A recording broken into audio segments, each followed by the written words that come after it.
Today, we're going to be talking about some of the most emotionally disturbing FNAF fan games the community has ever seen. From genuinely depressing stories to moments that leave you feeling uncomfortable long after the game ends, these fan games hit way harder than you'd ever expect. Some of these are more unsettling emotionally than they are visually, so let's get into them. Typically, when speaking about Five Nights at Freddy's games, a large part of the conversation ends up being about the lore of said game. And as I'm sure you all know, the stories of these games are usually incredibly dark, filled with murder, betrayal, and torment.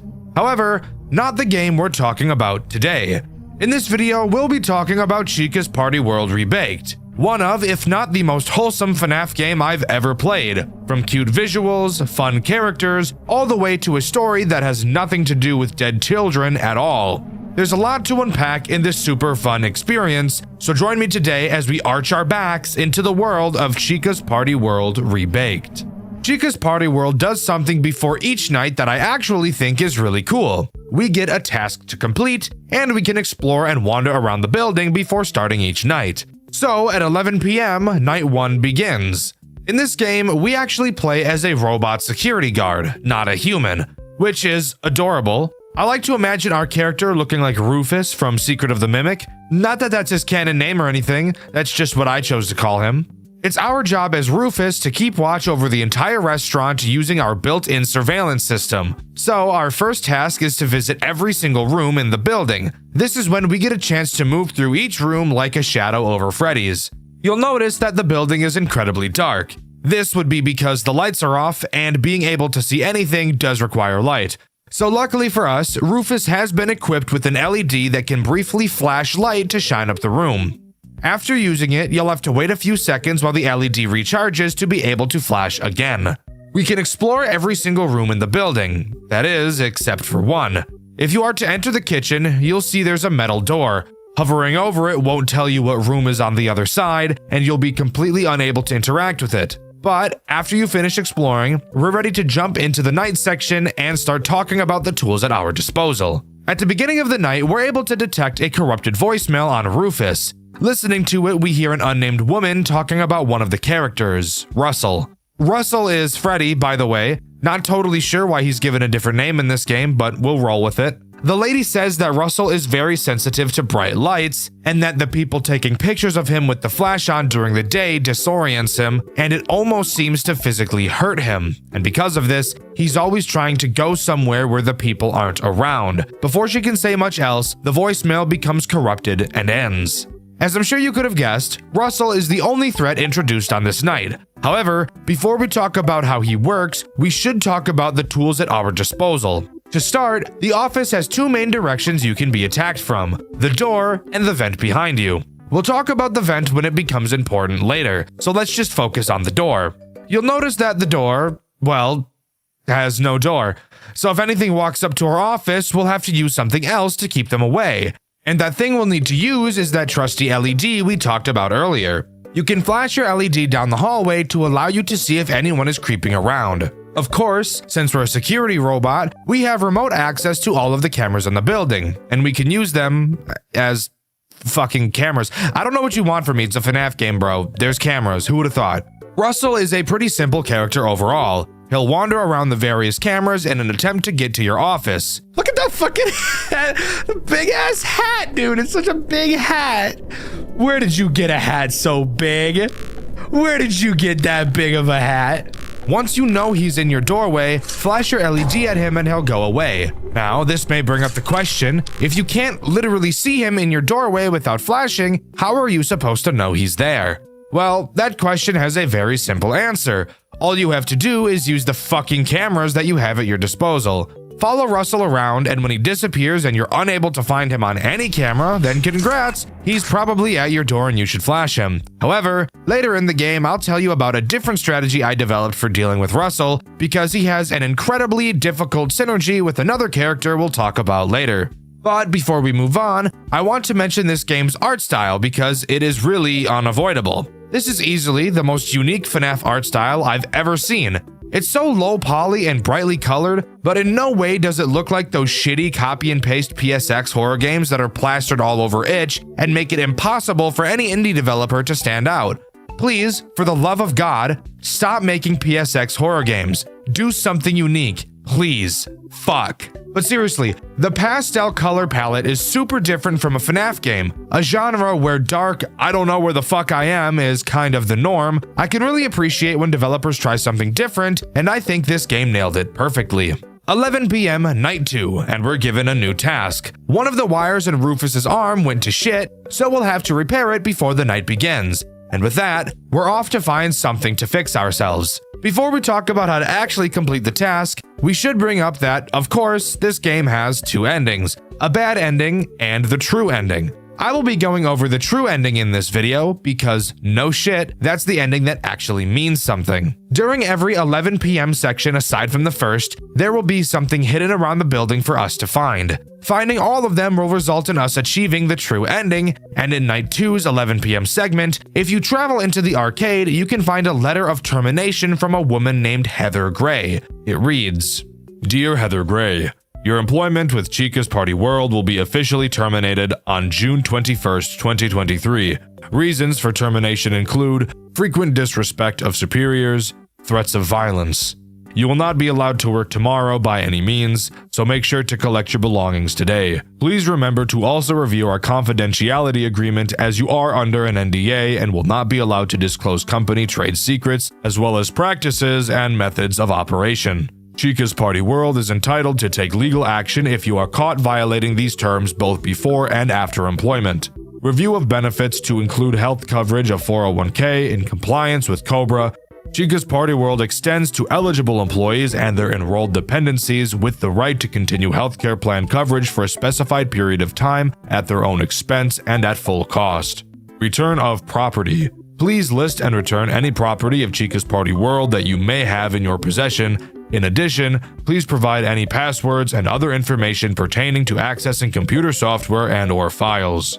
Your last paycheck will be received on June 21st, 2023. We wish you the best of luck in finding new employment, and we hope your experience has not been as regrettable as ours. Good luck." That last line is actually brutal as fuck. If I got this letter from an employer and they threw in that jab at the end, I'd probably just kill myself, bro. Heather Gray got fucking smoked so bad it's insane. I should also mention that Rufus claims he doesn't remember meeting this person, but that the name is familiar to him, which is interesting. Anyways, on to how to actually fix Rufus's boo-boo. If you head to the backstage, you'll be able to find some electrical tape. We use it to patch up our frayed wire and move our way back to the office to begin the night. The voicemail we're able to listen to on Night 2 does give us some interesting information. The woman mentions how Top Hat, the Tiny Bonnie character, has been hiding in the vents and getting himself stuck. I find it interesting that these robots seem to be trying to hide away from the people in the building. The lady mentions that she spoke with Top Hat, and it's clear during this phone call that while these voicemails were being recorded, this lady was with somebody else at the time, and she mentions to this someone that they're giving her a weird look when she says that she talked to Top Hat. I did talk to Top Hat about why he's... Yes, I talked to him. Don't give me that look. Okay, Jesus fuck, sorry. But before she can elaborate more, the voicemail cuts out. I think this is pretty interesting. It seems like this lady has some sort of connection to some, if not all, of these robots. I wonder who she could be. Anyways, obviously Top Hat is the threat introduced on this night. And in all honesty, he's not a big hassle at all. As the voicemail would suggest, Top Hat really likes the vent behind you. So that's where he'll try to attack you from. He'll meander around the cameras, hop into the vent, and hop bottom straight towards your office. Now, I don't know if you guys know anything about vents, but I happen to know a thing or two about them. I happen to know that crawling around an vent makes a lot of noise. That's why I have that one breaking and entering charge. Needless to say, I think she heard me in there. But that's not important. What is important is that you can also hear Top Hat when he's in your vent and about to attack you. When you hear him approaching, all you have to do is turn around and hold the vent door closed until you hear him bang on it like Foxy. Afterwards, you can reopen the vent. As of now, with only 2 threats attacking us, not much has changed from Night 1. Just follow Russell around the cameras to know when he's in your doorway, and if you ever hear Top Hat in the vent, close that sucker and you'll be home free and ready to dive into Night 3. Night 3, 11 p.m. time has finally arrived, and with it, a new task for us to complete. Rufus is having troubles connecting to the cameras, so figures the power may have been cut. Solving this problem is pretty easy. All we have to do is go into the dining area and reboot it. Simple sugar. However, as I'm sure you could have guessed, we have another piece of lore to discover as well. Remember that door in the kitchen that we couldn't interact with earlier? Well, after fixing the power, Rufus mentions that he hears something on the other side and goes to investigate. Upon doing so, we hear this. I hear something coming from the doorway. Perhaps I should investigate. No, we have to do this, Russell. I know, but couldn't we just, I don't know, talk to them? Maybe they're friendly. As much as I would like that, I don't think we have that option right now. We only have a few days left. Look, let's just keep trying for now. If we can't get through to them and it gets desperate, I'll take things into my own hands. Well, Lobite's helping tonight, right? Her temper's been nasty lately, but maybe she'll be able to get to them. Oh, I can only hope. For the sake of all of us. I should return to my station. Well, apparently these animatronics are a bit more intelligent than they were led to believe. Russell was talking to an unnamed person about Lolbite joining us tonight, so we already know who the threat is going to be. If I had to guess who this person was talking to is, I'd probably say it's Chica, because that just makes sense. Anyways, let's go to the office. The voicemail we heard on this night is pretty interesting. The lady is talking about Lolbite, who apparently used to be called Tangle. However, when this is mentioned, she said that, quote, she wants to be called Lolbite now, end quote, which would imply that Lolbite told her this. She said that Lolbite is trying to be on her best behavior after what happened, so I can only assume that Tangle probably did some Bite of 87 style shit and now wants to be better, but I can't be sure. Obviously, Lolbite is the new threat introduced on this night, and she is bad news bears for our current strategy. While Lolbite moves around the cameras, her aggression will increase because you're not watching her. To make her anger go down, obviously all you have to do is follow her around the cameras and watch her. If it goes up all the way, you can guess what happens. Dead. Why is she such a problem for our current strategy? Well, of course, we're watching Russell all night right now, so adding a character that forces us to watch them is obviously going to be a pretty large problem. So, how did I change my strategy to prepare for this? Well, let me tell you. You know how we were watching Russell? Yeah? Well, I'm just gonna not do that anymore. I know, I'm a genius. All of my time on the cameras will now be poured into Lolbite, and at every opportunity I get to flash the hall with the LED, I will. Flash the hall, watch Lolbite until it recharges, instantly flash again. And of course, close the vent when I need to. Does this lead to needing to have luck with Russell? Yes, but it's also a lot easier on my poor little goblin brain. Oh yeah, I also lied because one other threat is introduced on this night. Coraline, Chica's cupcake. Very simple mechanic. Every once in a while she will appear on a camera and you will have to go find her. I want to die, I want to see one FNAF game without finding them on the cameras. That would be amazing. Anyways, when you find her, flash her, and if you don't, she's gonna fuck up your cameras and it'll be GG for you. Night 4, 11 p.m.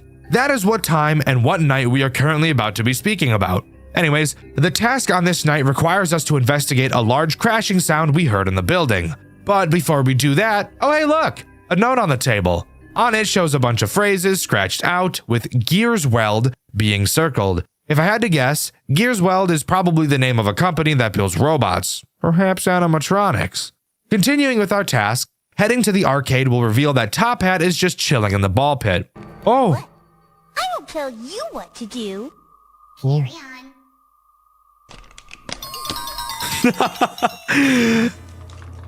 Carry on. That's not, I like that.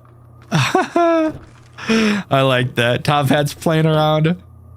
Playing around in there. After a short interaction with him, he dives back inside, and with our task completed, we head back to the office to be the night.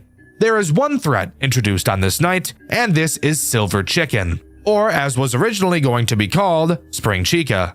She acts as more of a hallucination than anything you actually have to be worried about. And in fact, during this night's phone call, the lady mentions how she stopped programming its AI the moment that whoever she was speaking to told her to. So we can assume that she's been talking to her boss throughout this game.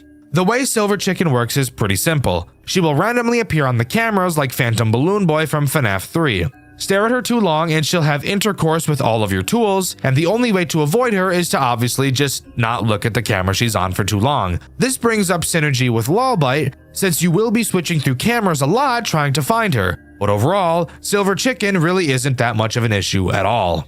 Night 5, 11 p.m. Back to the coal mines for us. During this section, our task is pretty easy, and is technically the exact same as the wire fraying task. Our LED is broken and we need to find a replacement. Just like the wire task, head to the back room and install the new bulb and it's GG.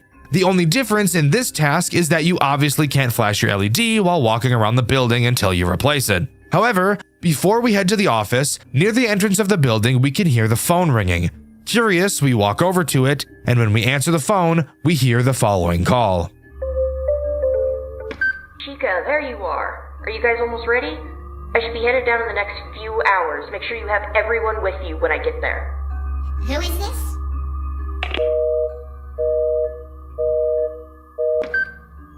I suppose she had the wrong number. Well, this is interesting. Clearly the person on the other end of the phone assumed that only Chica would answer it, hanging up immediately after hearing Rufus's voice. She says she's on her way, so who knows what that could mean. There's only one way to find out, and to do so, we first have to beat Night 5. I don't even want to explain the Night 5 voicemail to you. I think you'll enjoy it a lot more if you just hear it for yourself.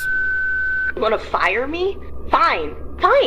You can silence me, silence every single person who tells you the truth, but it doesn't stop it from being real. These machines are alive. You can argue all you want, they don't think, they don't feel, but no ordinary robot would ever show more compassion than you have as a leader. They're smarter than you think, I promise you that. You can't keep them here forever, and if they want out, they'll find a way to make it happen. And all things considered, I'm glad I won't have to be working for you when it happens. 6. So it's confirmed. These robots are alive and they want to leave. And come to think of it, the girl in these voicemails sure sounds a lot like the girl we just heard on the phone who said she's coming this way, and she was fired. I wonder if she's not coming to take these robots away. Before we can figure that out, we first have to talk about the final threat this game introduces, the main attraction herself, Chica. Something I quickly want to mention is how fucking groovy the music is on Night 5. I wouldn't call this night a boss fight night, but the music really makes it feel like one.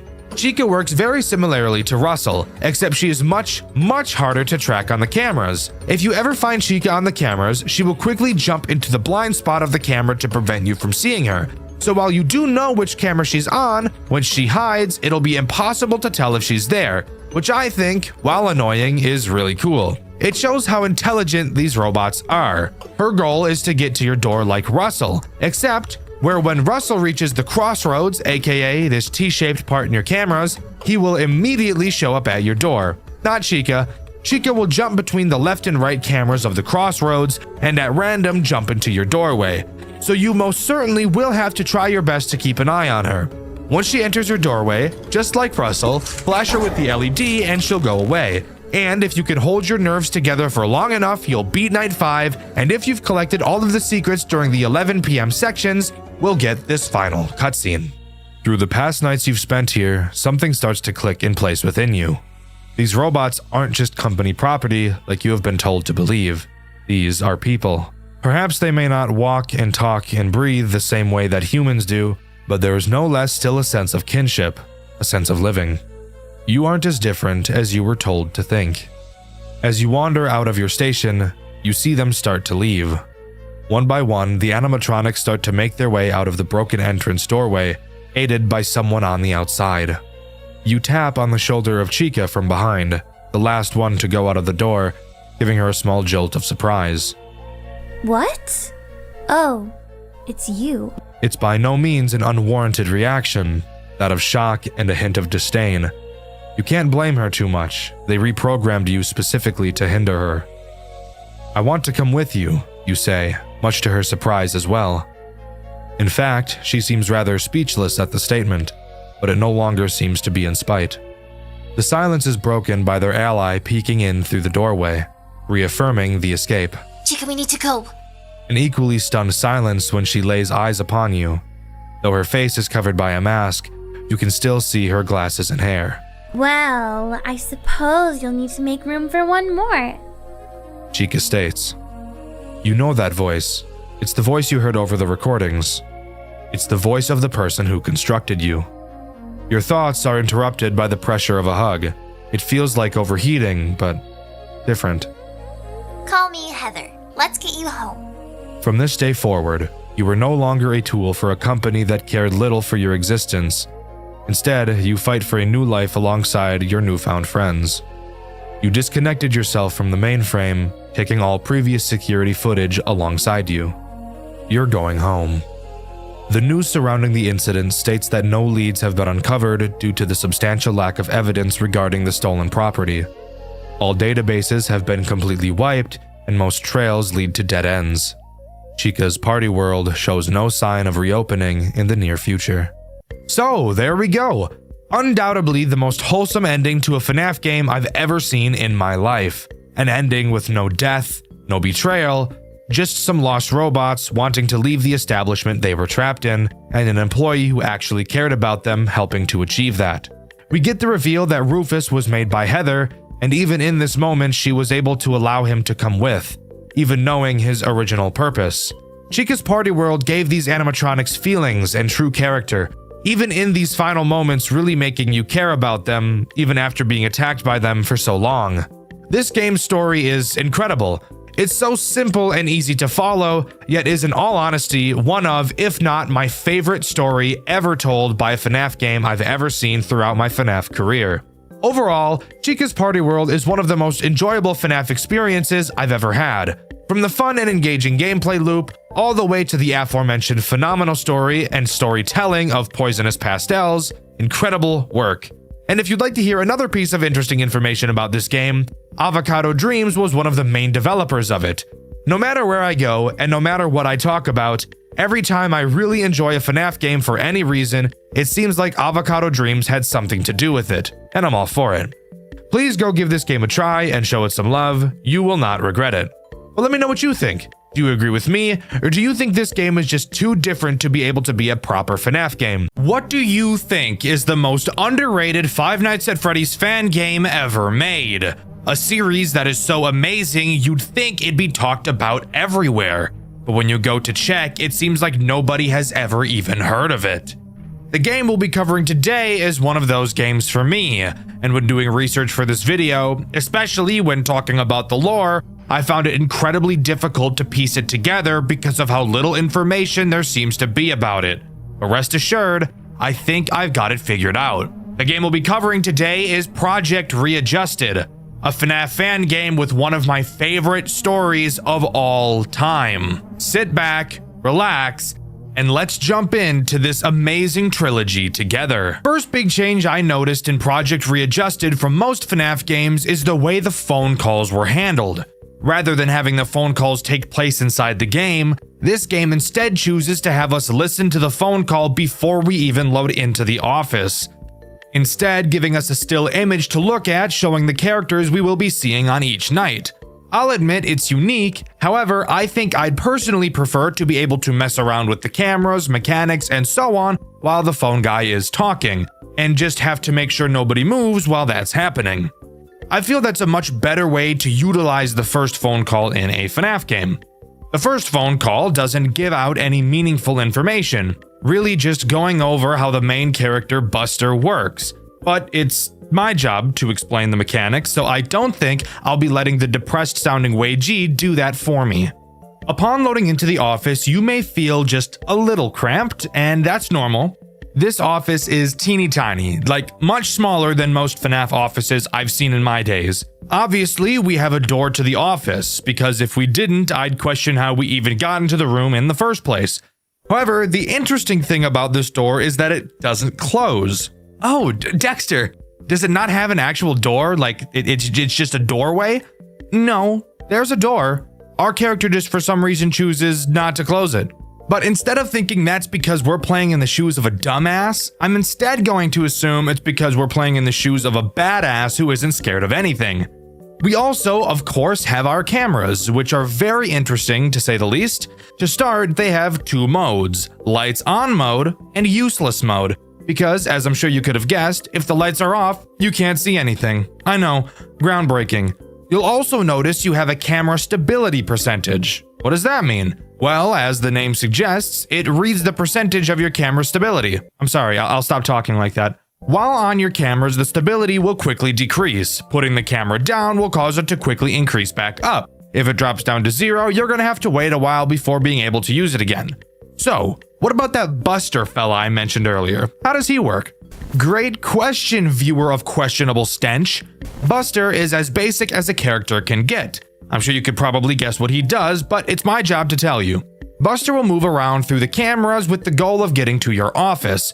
Once there, he'll peek his little head through the door. Using this comically large blue button on the wall of your office, you can shine a light into the doorway, revealing he has the teeth of a British person. Hold this light on him for long enough and he'll go away. Simple sugar. After night 1, we get a short cutscene. You guys seem to like the narration I did in my Maggie's video, so instead of just summarizing what happened like I would usually do, I figured, why not narrate this as well? Hey, it's been a long time, you and me. We finally met ends on a good note, for now. I'm only implying that our experience will be better. Now, there is something I need to tell you. I know I'm jumping to conclusions without explaining who I am, but bear with me. There is something inside this diner. Just maybe put on some type of gig to make some fool believe you to make them work here. Maybe that person will lure that thing out. I'll tell you more tomorrow, but for now, let's begin to go inside. Let's take the back alley, as it's less noticeable. Come along, we only have 5 days. Sounds like someone's trying to dupe us and use us as bait. That's not very kind, vaguely barbaric. But whatever, we're already working here. I guess it's just in our best interest to not die. Moving on to night 2, you can quickly take a little nap because the phone guy takes a billion years to talk about the new character this night adds, and ramble about some arcade machines. The new character added on this night is Old Buster. At least, that's the name that would make sense. However, this character's name is actually Redeemer. Quite literally, being an older Buster model, I can't quite wrap my head around why they chose to name him in the way they did. Redeemer makes use of your vents, something I've neglected to mention thus far. You can't really see it, but the vent is to the right of your office behind the door, so just out of sight. Redeemer does whatever he damn well pleases until he eventually decides to enter the vent. When he does, an obvious sound cue will play letting you know he's entered. Once he reaches your office, he'll dive in. When he's in your office, it's very important that you don't look at him. However, since the office we're in is so small, it may prove very difficult to just look away from him. So you'll have to be looking at your cameras while he's in your office instead. I guess Redeemer has the mindset of, if I can't see him, he can't see me. Stupid ass robot. This, however, may bring up a possible conflict. If your camera stability is too low by the time Redeemer gets to your office, it's safe to say that you wouldn't have a very good time. But luckily for us, at this point in the game, checking the cameras is entirely useless. So as of right now, this shouldn't be a problem. Hey, so I was looking around in these garbage bins and found a key. It's great, I know, the low effort put into protecting this place. Anyways, remember that idea I had, well, a few minutes ago? I got this one guy on my phone now. His name is Hayden Simmons. Pretty dumb fellow. I bet he doesn't even know of this place. Probably a high school dropout or a kid desperate for some easy cash. Well, now let's venture inside this establishment and set up an office for our buddy. So, we know the name of our character, Hayden Simmons. Too bad his name is one of the rhyming Aiden names, probably the worst group of names anybody could have. That's besides the point though. It seems like the building we're working in isn't even supposed to have an office. It's clear something sinister is going on here, but we don't quite know what yet. Moving on to night 3, I'm going to spare you the details and have us skip the phone call because he explains what the newest character does in an amount of time that could be an entire video by itself. Night 3 introduces Ned. Ned is ugly. Like, ugly as sin. He's got a face not even a mother could love. Booger-ah, boy. He will try to make his way to your office via the long hallway in the building. Unlike Buster, he isn't a complete dumbass, so the light trick won't really work on him. What will work on him, however, is the replace machinery button that I've blatantly and purposefully ignored up until this point, because explaining it earlier really wouldn't have made a whole lot of sense, now would it? Ned has multiple stages in the hallway. Every time you use the replace machinery button, he will go back a stage. I'm sure you can figure out how this works. Push him back, wait for the button to recharge, push him back again, keep him away from your office, which would in turn keep him away from your genitals. Whoopity-doo. However, this does bring up the issue of us needing to use our cameras now. So in combination with Redeemer, Ned could end up being a big problem down the road. Alright, sorry for keeping you waiting, but I had to run back to my car to get a battery for my phone. It's pretty low percentage right now, but it'll last now. Hayden says he'll be able to work next week, which is great. We'll pay him around $150 for his work, I guess. Maybe it's considered a scam to him, but I don't care. He just said he's not a fan of night jobs, but will do it anyways, and he'll play on his phone. That's gonna go down well. Anyways, let's head inside. The Wi-Fi better not be bad inside, I swear. Not much to note from this cutscene. We know we're getting criminally underpaid, and we know that playing on our phone really isn't going to be an option, which just makes me smile from ear to ear personally. Night 4 introduces 2 new characters. However, one of them serves to be more of an annoyance than an actual threat, so we'll talk about him first. Greg is a little asshole. Really, this game's Balloon Boy. Not because he has the same mechanic, except I lied because he kinda does. His main goal is to disable your light and leave you vulnerable to Buster. He'll slowly crawl across your office. You will have to click him multiple times to make him go away. If you don't, he'll park his fat ass on the button and prevent you from using your light. You might be asking yourself, Dxtr, clicking on him? How does the game justify that making sense? Perfect question. From the way the phone guy describes it, it's just poking him. So I guess this motherfucker's just the Pillsbury Doughboy. Ticklish ass robot. The other That's so fucking stupid. The other character introduced on this night is Glancy, what I feel is this game's most frustrating character. Glancy tries to get into the back storage room and just literally fuck up everything in the entire building. Rip wires, killing your lights and your camera. So obviously something you should want to avoid. The way you do so is very easy. Remember how I mentioned the cameras had 2 states, on and useless? Well, turns out I lied, as the useless mode actually isn't useless.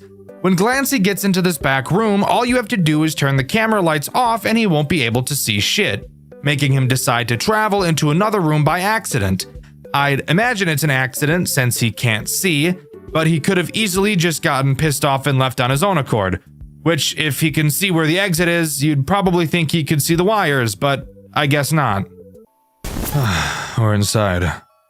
Now, let's just put some of these cameras around the building and we'll be all set. Oh, never mind. There's a panel lying down on this shelf. Wait. You hear that? Well, anyways, you'll record calls just to convince him, Andrew. Just do a casual voice or whatever. Nice, these'll work. What the? Did I just hear walking? Wait, who are you? Andrew, run. He's looking for me. I'll see you around, friend. Gulp. So we know the name of our phone guy, Andrew. Sounds like whoever is heard in these cutscenes isn't Andrew then. And apparently upon entering the building, something found them. Andrew ran, leaving whoever he was with behind, not knowing what the outcome was. Night 5's phone call actually has something interesting in it, if you could believe that. Andrew tells us that the character introduced on this night has something they want. Finally, a motive for what they're doing. Apparently this new character, Vinard, has a special chip that they really want. Andrew doesn't explain why they want this chip, but I'm sure we're gonna find out. Speaking of Vinard, what does he do? Well, he will try to hack the cameras so that you can't use them, and then wheel his way over to your office to kill you. Not sure why he has to disable the cameras to do that, but he does, I guess.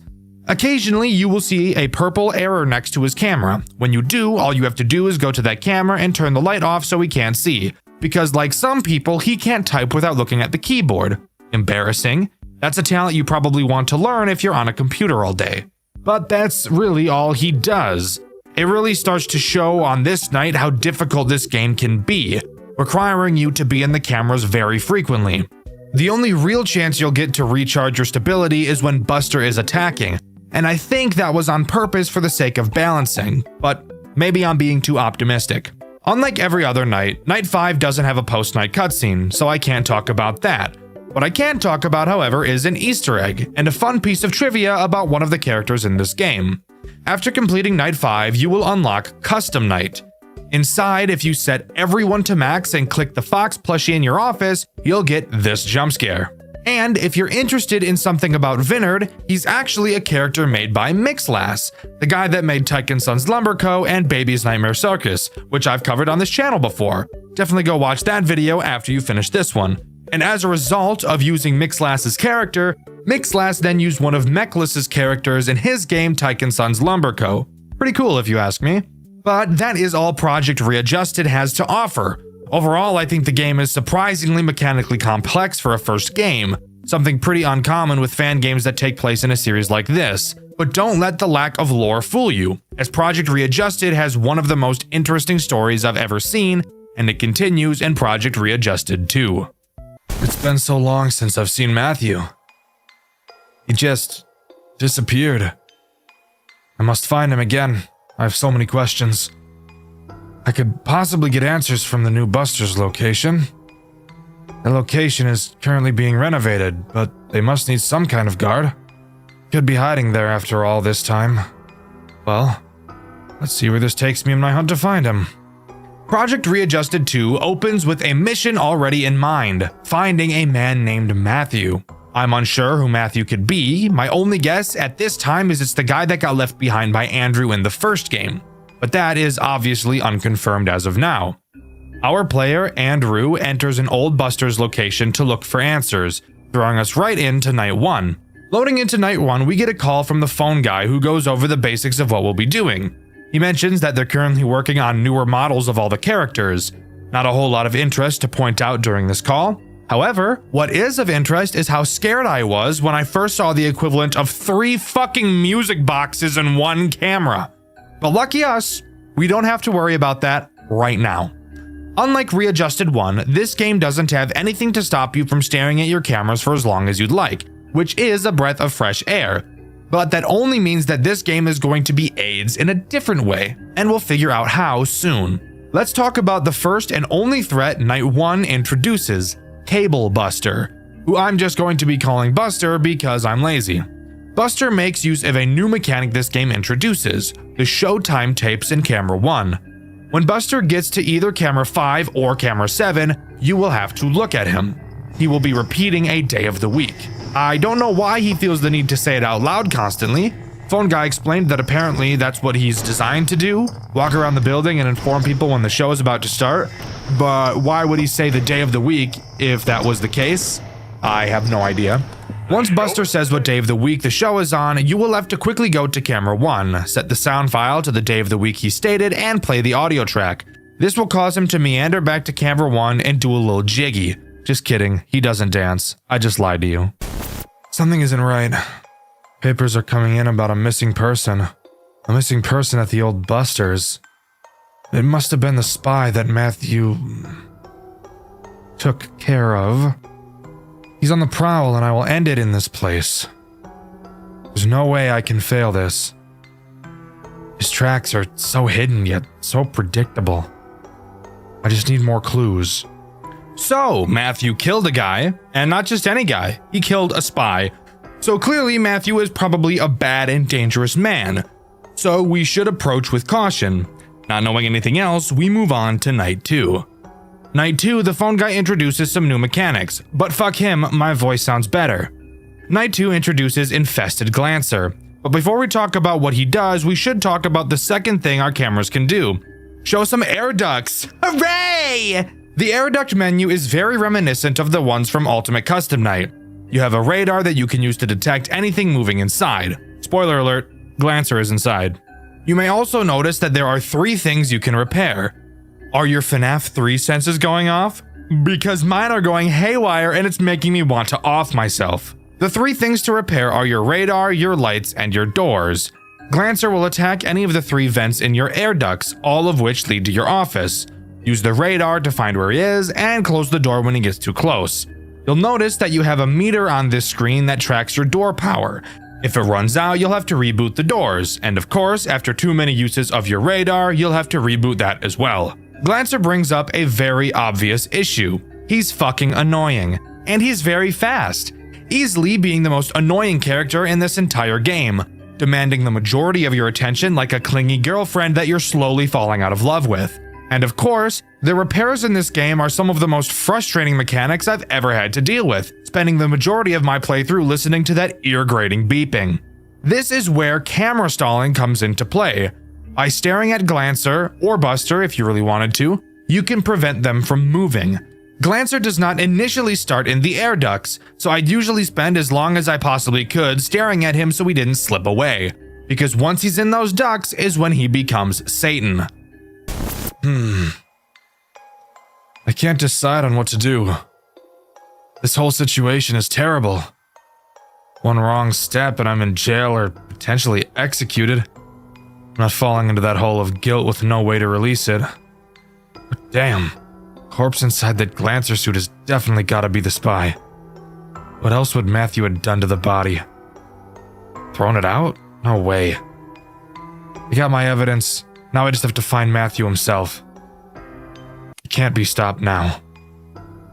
So apparently there's a body inside of Glancer, the spy that Matthew killed. So yeah, that checks out. It really wouldn't be a FNAF game if people weren't getting stuffed into mascot suits, would it? Night 2 introduces 2 new characters, Magic Suit and Wraith Ned. Let's talk about Ned first since he's less annoying. He's this game's version of a Phantom Chica.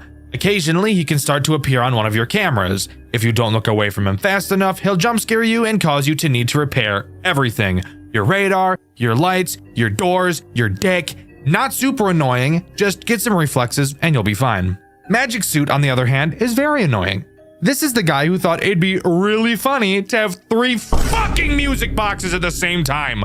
His 3 plugs will slowly decrease in power. You'll have to keep them charged up if you don't want Magic Suit to Magic Mic you. Fuck. You'll have to keep Fuck. You'll have to keep him charged up if you don't want Magic Suit to Magic Mic you. But in all honesty, these 2 new characters aren't even an issue. This entire game's main problem is Glancer. God, I hate him so much I could just stick a fork in my ass. That doesn't even make any sense, but irrational anger causes irrational responses sometimes. I don't know what to tell you. What the hell was that purple thing? Is the air in this place toxic? What the hell? Can't keep working here. I must escape before I lose my mind. I don't know what I'm going to do. I have a feeling finding Matthew won't be easy. Speaking of which, I found a tape from the old location. That Glancer suit had made itself in the backstage. How? Must have found the pieces from when the original Glancer and Glossy characters were split up and put together. I don't know how sewing those 2 together made any sense, but I guess it was good for Halloween. Scratch that. Anyways, Matthew forced that spy corpse down inside the Glancer suit while it was trying to escape. What is wrong with these chips? I feel like someone is controlling them. No way this is artificially programmed in the animatronics. It's too mobile. Now there's more than one thing I need to find out. Great. So it sounds to me that Glancer put himself together and tried to escape the building, but while doing so, Matthew stuffed a corpse of the spy inside of him. What the hell is going on? I have no idea, but hopefully some more context will come along soon. The only character introduced on Night 4 is Wraith Finn, being in my opinion the second biggest threat in this game. Finn will quietly appear in your office. Up until this point, you haven't had any reason to ever lower your camera. Well, Finn is now your reason. When he appears in your office, you will have to hold your mouse over the top half of his body until he fades away. If you don't, say hello to a fuck ton of repairs and a quick death. Something I find really weird about this mechanic is how it's explained in the game. The phone guy literally tells us to put our cursor over it. She said she stared at what she saw, putting your cursor right on its upper half. That's kind of specific, but whatever. Just her, I guess. Anyway, good night. I've never really seen a FNAF game be meta like this before, but I guess how else are you supposed to explain the mechanic? I suppose you could say to stare at it, but that wouldn't indicate you need to touch it with your mouse. Overall, a very goofy introduction, and a character that I forgot about so much, I think I died to him more than any other character throughout this entire franchise. Okay, I have many questions. How did that design get into this place, and how did it just fade out of existence? It was called Finn. We never got around to finishing it. It was like Buster's pal. The head was never done, but he had his other pieces done. Although I noticed this Finn had his hands gone. This place is so damn weird. This place is so damn weird. Alright, so really nothing interesting said there at all. Finn was supposed to be Buster's friend. Buster is a fucking robot. He has no friends. Moving on to night 5, as it should be much more interesting and hopefully have a more interesting post-night cutscene. Night 5 introduces the last threat this game has to offer, Wraith Vinard. A character that isn't too terrible to deal with, but will really just act to take more of your needed time away from Glancy, which is obviously not something we want. Vinard only ever appears on camera 8. Occasionally, when checking that camera, you will see Vinard's silhouette with no eyes. You will have to stare at him until his eyes appear. Once they appear, you will then have to quickly look away as if you aren't the fucking reason his eyes appeared in the first place. Something super interesting to note that I haven't mentioned so far is how these wraiths have been explained by the phone guy, being the only characters he's convinced aren't real. But you might be wondering, if he doesn't think they're real, why does he mention them? That's a good point. Apparently, the guard that worked here before us left several notes about these wraiths, and the phone guy is reading her notes to us in the phone calls. Maybe as an in case, maybe just to make fun of her, who's to say? Either way, I find it interesting.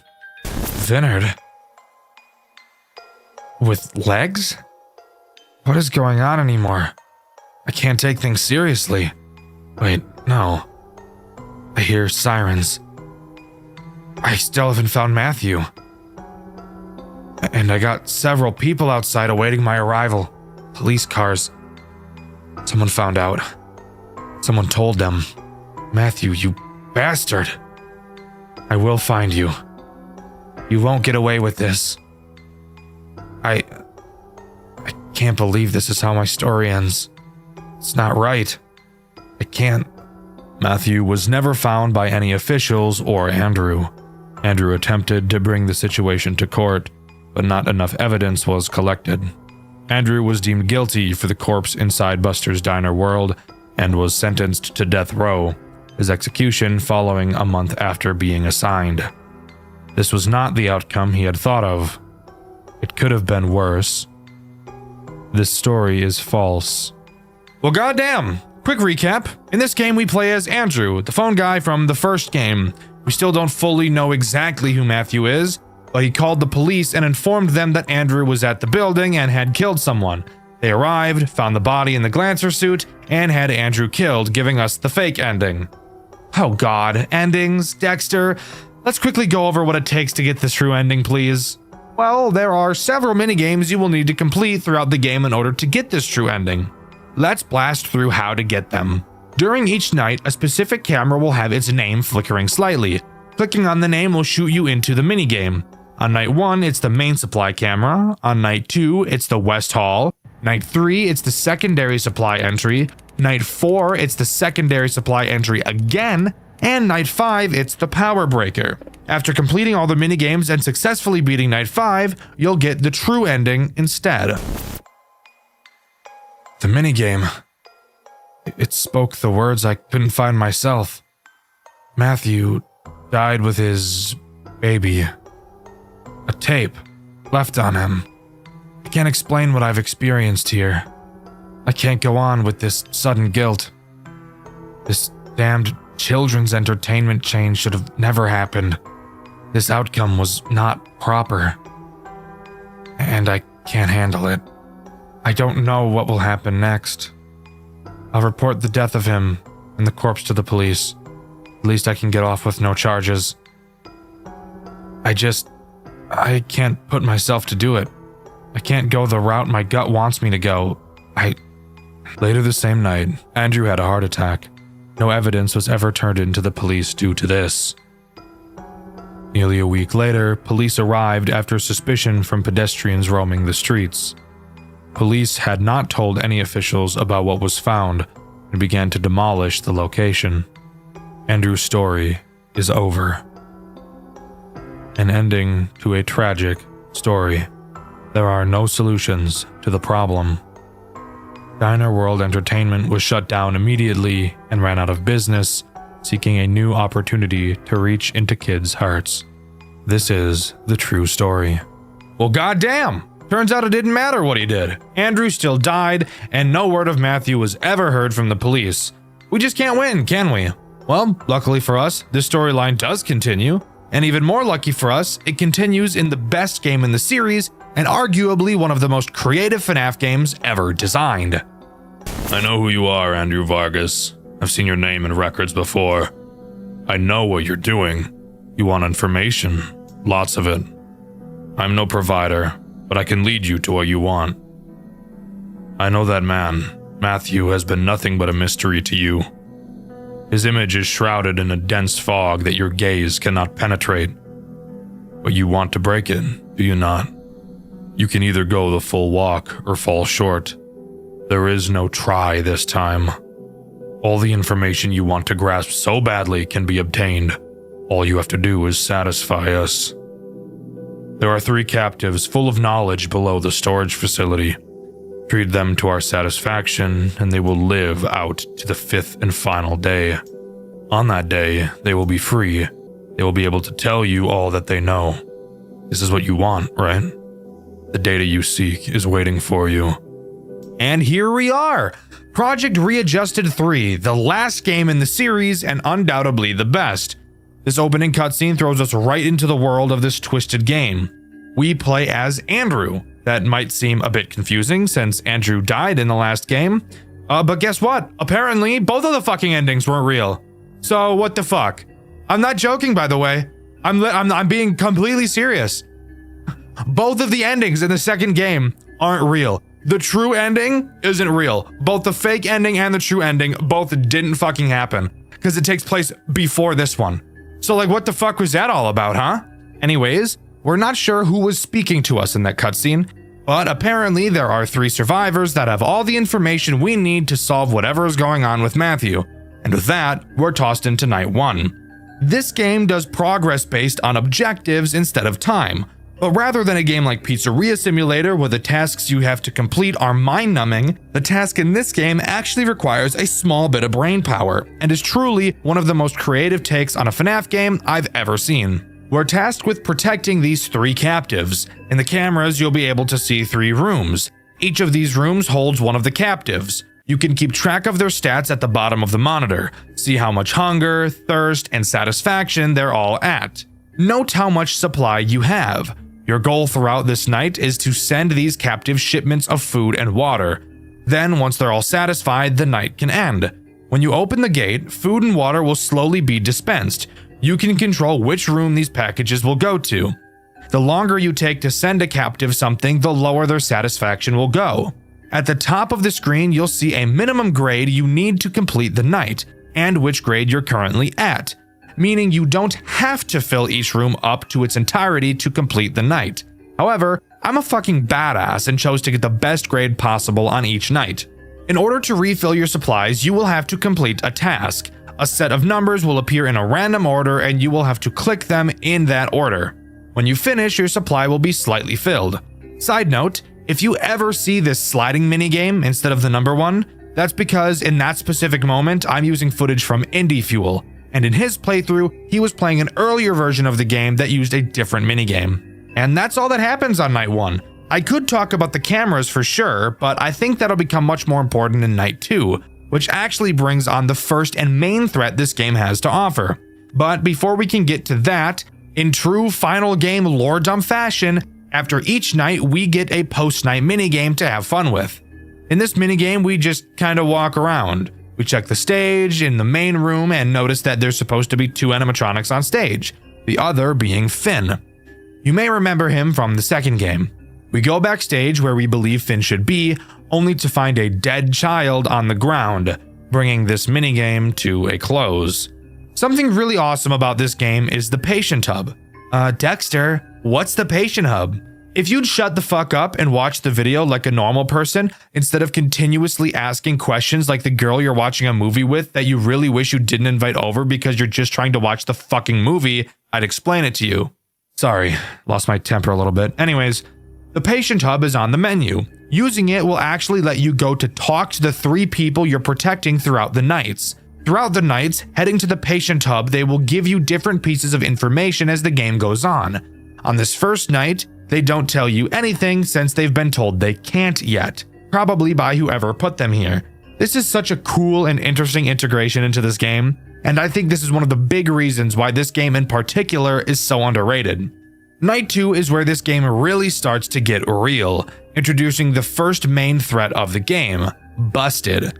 Inside of your monitor, you'll notice the left half that I haven't really mentioned. Well, I'm about to mention it. You'll notice that it only has 3 cameras, but don't let that fool you.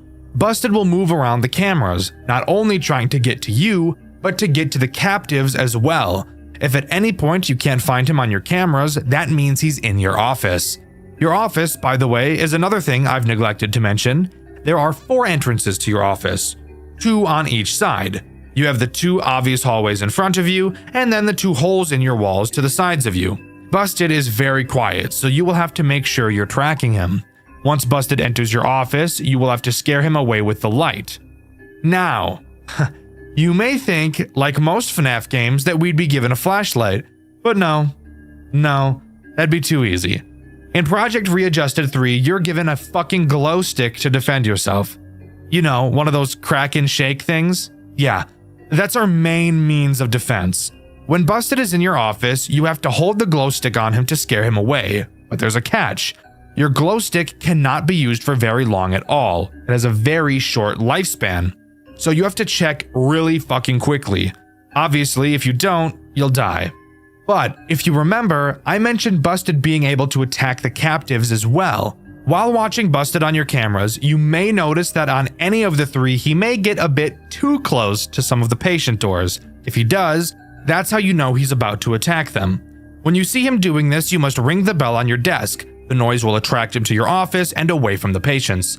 Something super interesting about Busted attacking patients is that if he kills one, you don't lose, and it will actually make the remaining nights easier since you'll have less mouths to feed. However, as I'm sure you could have guessed, if a patient dies, they will never come back throughout the rest of the game. That means no more talking to them in the patient hub at the end of the nights. And of course, if you let all 3 patients die, then you will lose the game. This right here is one of the coolest mechanics I've ever seen in a FNAF game. Project Readjusted 3 is literally just being placed in a saw trap, really. In the post-night 2 minigame, we talk with the other guards about what we saw. They mentioned this is the second time this has happened. Walking up to the stage, we find another dead child, presumably killed by Buster.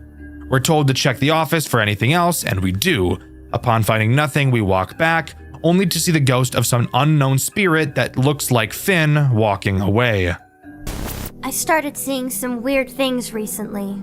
They were purple weird things. It got closer as I blinded myself, but as I looked at it, it faded away. I don't know what to do. At least the leader himself isn't down here. He is very strict. He would be looking at me, making sure I was staying put and acting appropriately. He threatened to stop liquids from coming into my room if I didn't listen. He really wants us to go his way, so just send us supplies like he wants, at least when he is nearby. As long as he doesn't notice you aren't doing what he wants, you should be fine. This place is a crazed house, and it's all your fault. I can't believe this! You better get out of here in the end. With me alive! I've started hearing screams. It sounded like it came from a room adjacent to mine. Maybe I'm hallucinating. After all, we are under that old building. You know it had the fume problem, right? Surely you do. You used to work there. You told us all about you. My sister used to work there, but she hasn't touched it since. I think I've figured out why now. Just don't forget about your main threat, but don't let yourself get too paranoid about it. You got this. On night 3, we get introduced to the last threat this game has to offer, the purple hallucinations. explained by the fact that there are strange fumes coming from the facility above. These hallucinations act as a nuisance, but a nuisance you're going to want to maintain. They can appear in any of your cameras or in your office, and they're very quiet. If they're on your cameras, you have to stare at them, and if they're in your office, you have to flash your glow stick at them. They will never kill you themselves, but they will scare the patients if you don't get rid of them. And if the patients get scared, they'll scream, and Busted will kill them. Not at all a difficult threat, but an annoying one nonetheless. The game doesn't really start to get too difficult yet at this point, so let's just move on to the post-night 3 minigame. In the post-night 3 minigame, we really just want to get out of the building at this point. We meet a guard who says that the crowd outside is still going spastic. As we try to walk outside, I'm assuming we start hallucinating? I'm not really sure because I have no idea what else I'm looking at could possibly even be. And the minigame comes to a close. I'm too paranoid. You need to just get us out of here. The creatures are multiplying. Just more staring. Listen out for a squeal if something goes wrong over here. Those purple figures always come for us. Just make sure to get rid of them, please. What's going on over on your end? I keep hearing such strange noises. If you want something out of me, you better keep me satisfied. I don't want whatever is coming for you near me. Ring the bell you were given if one of them is heading to my room, I wouldn't ring that bell all the time, since it is causing noises, of course. Don't be stupid. Hey, I still can't talk about what I know yet, but I think I know something that may help you in your endeavors. I know some of the quirks of that thing that is hunting you right now. It's very stealthy. You need to keep an eye on it all the time.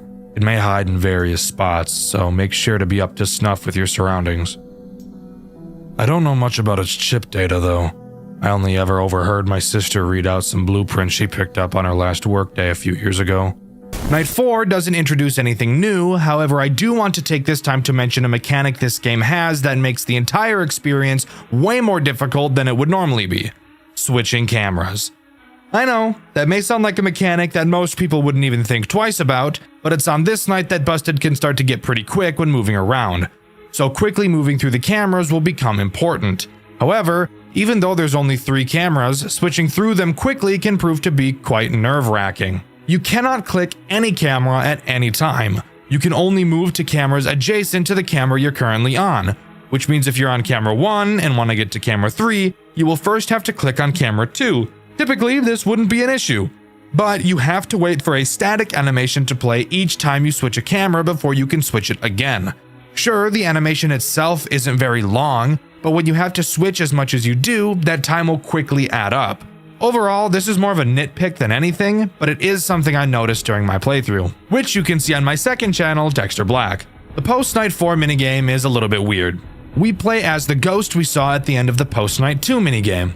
We walk around the building, talking to children and guards, hearing messages like, "I blame you," and "How can we punish you?" Eventually, we find the body of another child. We say that we can restore it, and upon coming into contact, we get the message, "You must kill them for me." Just one more to go. Once you left last night, I heard a strange tumbling noise outside. It was metallic and heavy. I don't know what it was, but it may be coming for you this time. Nothing rings a bell, but every time I heard some alarm, it would scamper. I don't think whatever it was likes noise. You have something to play noise? Yes. Please use that to keep yourself safe, but only if it sounds like it's coming close. Using noise at the wrong time may cost you. You better get me out of here ASAP! I'm done playing these games. If it weren't for that guy holding a pistol to my hand for telling you my information early, I would have been long gone. Get it together! I'm tired of talking to you. Then get on with it! I heard some ruckus outside, friend. I recognized the weird noise pattern from the debugging process from upstairs. Someone was altering the mascot's code. I know this just because of my sister's curiosity. She brought back some pink robot from her workplace to show me how messed up her work environment was. That thing was tossed in the end. It couldn't move regardless, but the same debugging process intro pattern she used was similar to the one I heard upstairs last night.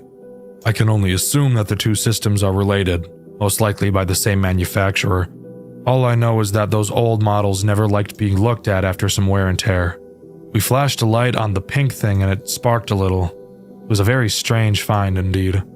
Well, I hope you can use this information to your advantage tonight. Let's hope we can see the sun once more. Night 5 introduces one final threat.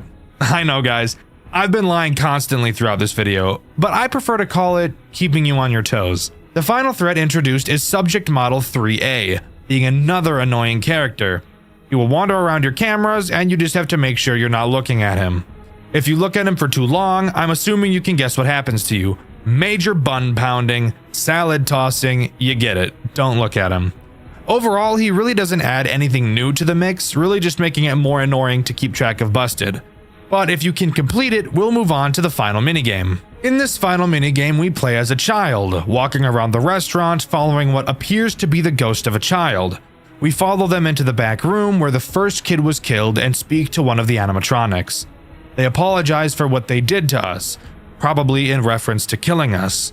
They said their chip made them do it and explained that someone else is pulling the strings and making the robots kill people. It ends off by telling us we will never see it again and to leave. Then the minigame comes to a close. Andrew Vargas, it seems you have found your way. We cannot say we are surprised at your feat, especially considering your perseverance was quite equal to your past endeavors. You found your sources, exactly what you wanted. Though, did you ever think to look for more data you could use towards your search? The patients you have saved do not hold all of the information, but just enough for you to draw a plausible conclusion. Regardless of your intentions with the data you hold, your time here is over. You have what you came for, but do you feel empty with what you hold? That is a question that will be left in the air for you to grasp. For now, you may take your prized patients outside of this facility with you until you find your true desire and recollection. We thank you for playing our game. I can't believe it! You did it? I'm free from this place? Oh, I must tell you what I know. Well, okay, I was a producer for one of the most popular animatronic performer shows a few years back. I was vital, but I got to the point where I knew too much, and that is how I wound up here. This man was someone I used to work with. He created these things for his own entertainment business, but he eventually took it too far. He created a powerful computer to control all of his creations from a distance, with whatever behavior he wanted. He always left his plans on his work desk, but one day he felt like something was off. Some grew suspicious of his projects, myself included, but I never took it as far as this one group of people. They were dedicated to finding his grand computer. They went as far as setting up hidden cameras around the building to track anything they could, anything that could leave a trace back to its whereabouts. But they never found it, because the man attacked and killed one of them. I saw it on old discarded footage. That is all I know. I hope this helps you. It took you long enough? Let's make this conversation quick. I was one of the construction employees set to renovate the supply and storage facility for future use. It was gonna be under some childish name like Busters, I think. I was the only one that showed up to the job early, like always. I got to one of the storage trucks I left outside, and that's where my life took a turn. They had a rotting corpse and dismantled robots in that truck, man. A rotting corpse. You could never understand how disgusting that was to see face to face. Sucker fell right out of the truck too, like it was last in line. It was in some blue wreck of a mascot suit. It had a camera stuffed in its mouth. It was horrible. I think you get it now. I went to go get my bag and quit my job, but some gray thing grabbed me and pulled me deeper into that building. Next thing you know, I was dangling for my life. Awesome, right? Well, it pulled me past some satellite. It was covered in those dumb white masks you've seen. The same one the guy is wearing. It's all some weird gimmick. But I know what that gimmick is for. That satellite was being used to get that white rabbit robot back from the depths of the forest, right off of Brickview Boulevard. It had to have been made for that. I'm no fool. I knew about that white monster rumor, and I even went hunting for it one time with the boys. It has to be linked. That's all I got for you. We better not come into contact like this again. I have to owe you something for your determination, my friend. I'm honored. Oh, right, I do owe you something. I have something to tell you. Before this, I was an aspiring mechanical engineer. Machines have always enticed me, so I had been studying it for months prior to this incident. As you know, my sister had worked at that old supply and storage facility years ago. She was my main inspiration for this interest of mine. That night, when she came home with that pink robot, changed everything for me. We dug into the hardware of the robot ourselves. Our father had some spare tools in the garage, so we didn't have to rip into it to damage the thing even worse. We found a lot of weird oddities. One of the most obvious ones was its back. It had the tips of endoskeleton fingers buried in the suit piece, like it was torn apart by one of its own. Another one was its eye. We found a serial number printed in a fine black font face in the back of the eyelids, but it only routed to a 404 page on our home computer. Lastly, it had a code written on the inside of each of the suit parts. It read Model Pound 3C. I don't know the significance of the C. Maybe it was part of a trio, unless there are models with parts 3D or more. We extracted the chip from the robot, though. It was in a very rough condition, but it was somewhat intact. It even had a USB slot in it, which was extremely new at the time. We plugged the cord into our home computer, but it pulled up a ton of strange prompts. We clicked through all of them and found a folder with many text files inside of it. A lot of it was just a garbled mess, but some had what seemed to be addresses. They were impossible for us to decipher fully. Was this animatronic generation holding locations? That's the strange part. What's even more strange is that it had a file named task.txt amongst all the other distorted file names. We opened it, but for some reason the USB had ejected itself. We tried plugging it back into the computer, but it wouldn't pick it up again. All I was able to see before it disconnected was something along the lines of, "He must see what I have done, and maybe he will realize he should have stayed by my side and know what I'm doing." That's all that I know, friend. See you on the other side. Project Readjusted's story doesn't throw the answers at you. It gives you pieces, conversations, job descriptions, weird one-liners, and you're meant to piece together what was really happening behind the walls of Buster's Diner World. But once you line everything up, the picture is pretty clear. Two employees start a project they don't fully understand. It gets out of control, and one of them ends up paying the price for it. It all starts after Buster shuts down. The public thinks the place is done, the animatronics are boxed up, and everyone has moved on. But Diner World Entertainment hasn't. They're still in the building, still tinkering, and still trying to push something forward, something they only ever call the project. And at the center of it are two people, Andrew Vargas and his coworker, Matthew. The two are exploring the closed building long after hours, checking the animatronics, looking through old hardware, and trying to locate something hidden deep inside the cast. Something the company wants extremely badly. A special chip connected to a hostile presence in the animatronics. They can't pull it out safely, they can't study it while it's roaming, and they can't risk handling it directly. So their entire plan is built around one thing: lure the entity into range, pull the chip, replace it, and get out. But they can't do it themselves.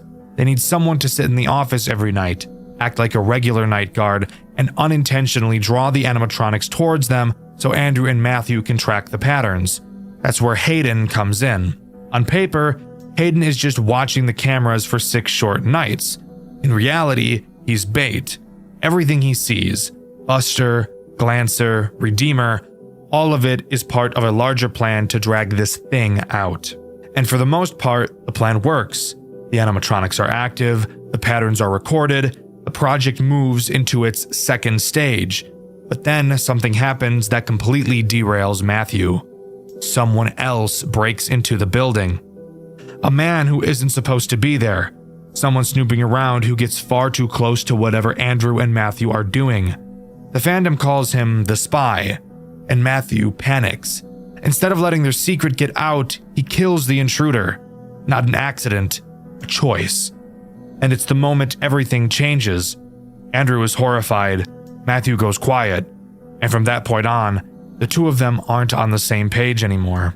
Not long after that, Matthew disappears. No goodbye, no confession, no explanation. He's just gone. And Andrew is left with two things: a project he no longer trusts, and a friend who might have destroyed himself trying to finish it. When Project Readjusted 2 begins, we're not playing as Hayden anymore.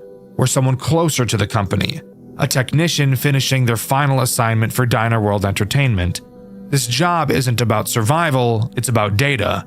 Watching animatronic behavior, tracking motion patterns, feeding information back into whatever the project is turning into. And in the background of all of this, someone, heavily implied to be Andrew, keeps repeating the same thoughts. He's been gone for so long. I need answers. Where did he go? The entire game feels like Andrew trying to keep the company satisfied while quietly searching for any clue about Matthew's disappearance. Meanwhile, the animatronics are no longer just mascots.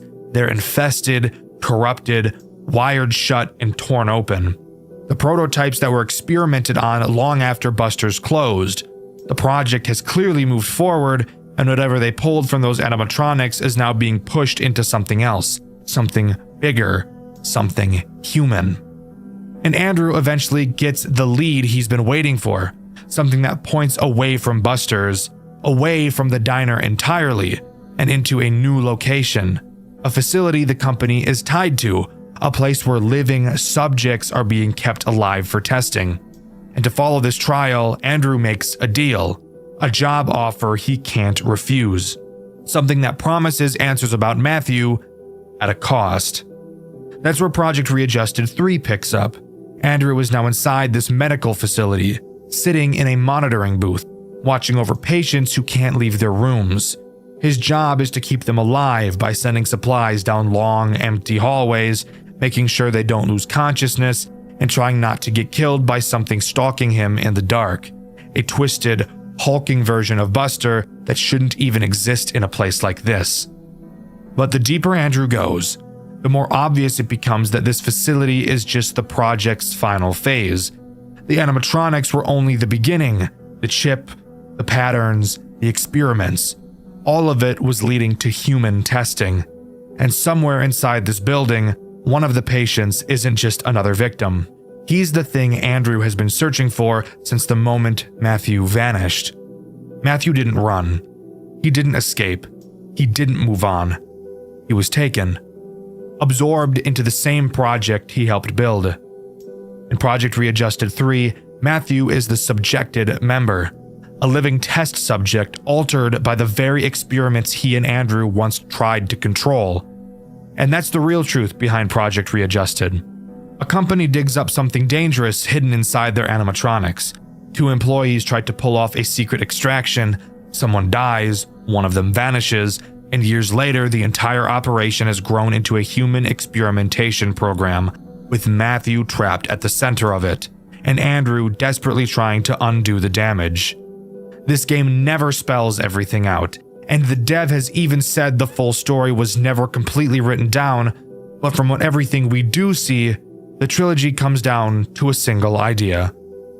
They started the project together, Andrew survived it, Matthew didn't. But as far as I could gather, and as far as I'm aware, that's all Project Readjusted has to offer. There was supposed to be a final installment, Project Readjusted 4 Jet Black, but it was cancelled due to scheduling conflicts and the pair incident of Game Jolt, which I'm not going to dive into today. Maybe another time. Overall, I think each game in this series progressively got better and better. I think the story I was able to piece together is really interesting and very good, but I really wish it was more concrete so I didn't have to speculate as much as I did. Project Readjusted 3 is a phenomenal FNAF game and one of the most creative I've ever seen, and I highly recommend you give this series a try. It's pretty normal for me to get suggestions for games to play, and especially so when a new FNAF fan game gets released. However, I'm going to be completely honest with you.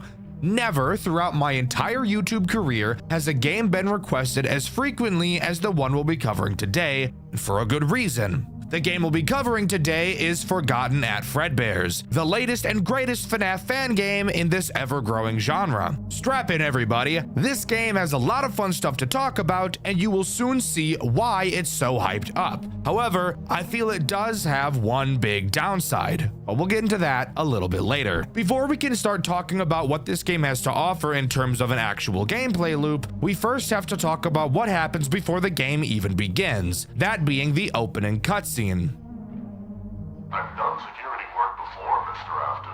But this, the hours, the pay, it doesn't add up. Why me?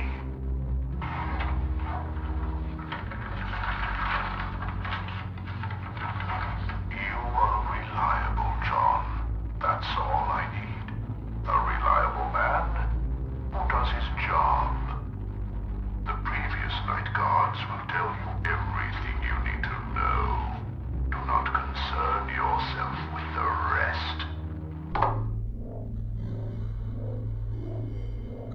You always knew how to cover your tracks, didn't you, William?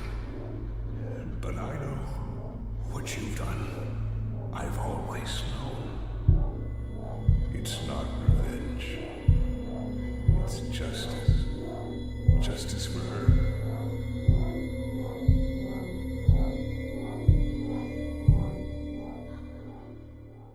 I won't let her be forgotten. Alright, so already we've got a lot to unpack. To start, I'm assuming that we'll be playing as the guy William was talking to, John. William is hiring a new guard, but as you can already tell by the sinister look on his face, he clearly has some ulterior motives. Henry is pretty pissed, and should be. William did kill his daughter after all, but I wonder if there's any proof of that murder actually happening. Afterwards, we're booted into an 8-bit minigame with a beautiful art style. Holy shit, this pixel art and animation is phenomenal. In it, we play as Evan, William's son, the crying child. However, instead of Evan getting bullied by the teenagers, Evan witnesses Charlotte being bullied by them instead. They push her outside into the freezing rain and Evan follows after her, only to watch William, his father, approach her and kill her in the alley. Evan runs back inside to Henry, Charlotte's father, and tells him what he saw. During their conversation, we can see the security puppet bolt past them in the direction of the exit door Charlotte got pushed out of, and this minigame comes to a close. So wow, this early in the game and we already saw the death of the first child. Should be kinda crazy out here, I suppose. Anyways, moving on to talking about Night 1 and what this game really has to offer. The first thing I want to point out is how beautiful this game looks, especially when it comes to lighting. The designers of this game absolutely nailed the atmosphere of this game, and trust me, it only gets better the further down the rabbit hole we fall. The controls of this game are really a masterpiece, I can't lie. In my FNAF Rewritten 87 video, I mentioned how much I hated the way the mouse controlled, and how it was probably my biggest issue with the game. I cannot make the same complaint about Forgotten at Fredbear's. This just might be the most satisfying and responsive mouse controls I've ever felt while playing a FNAF game before. You wouldn't think you'd really notice a difference between FNAF games, but when you play as many as I do, it will be something you pick up on really quickly, and I really appreciate the devs of this game for nailing this so perfectly. Anyways, what about the tools at our disposal? Well, this game keeps it pretty simple. In our office, we have 2 entrances, I think. I know the door to our left is an entrance, but I'm also pretty sure that this big blurry thing in front of us is also a door, and this is corroborated by the way the camera map is set up as well. You can walk up to the door on your left, but just doing so will make it seem like it doesn't do anything at all. It will become very apparent what this door does once we start talking about one of the threats this night introduces. Of course, this game also has a camera system, as I already mentioned, and it comes equipped with several speakers to play music over. I'm sure you can guess where this is going. Before we start talking about threats, I think we should talk about this night's phone call and why I feel it's so weird. There are actually 2 phone guys, and each of their names are Joe, referring to themselves as Joe A and Joe M. They mention what we'll be doing throughout the night, but who cares about that? They also mention the disappearance of Charlotte and how it affected Henry. Apparently, now he's just hiding out in the basement. The Joes said they snuck into the basement to see him, but were caught and thrown onto the day shift, which is why we're on the night shift now. Very, very interesting and intriguing stuff. And if we don't figure out what's down there, I think I might tear my foreskin off. I think I should also make it clear that Henry is under the impression that William is on the night shift, so it appears William hiring us is a type of cover-up for something. Maybe that's why he looked so sinister. So, time to talk about the 2 threats this night introduces. To begin, we'll talk about Spring Bonnie. Another quick thing I want to mention is the character designs these animatronics have. They all look super sleek, but Jesus Christ, are they uncanny and terrifying looking. If I were a kid coming to these restaurants, I don't think I'd ever want to come back. These things are scary as fuck. Anyways, what does Spring Bonnie do? Well, he makes use of that left door I mentioned earlier. He will make his way around the cameras and to said door. He will then literally push it open. And I think you'll enjoy watching what you have to do for yourself next. Oh my God.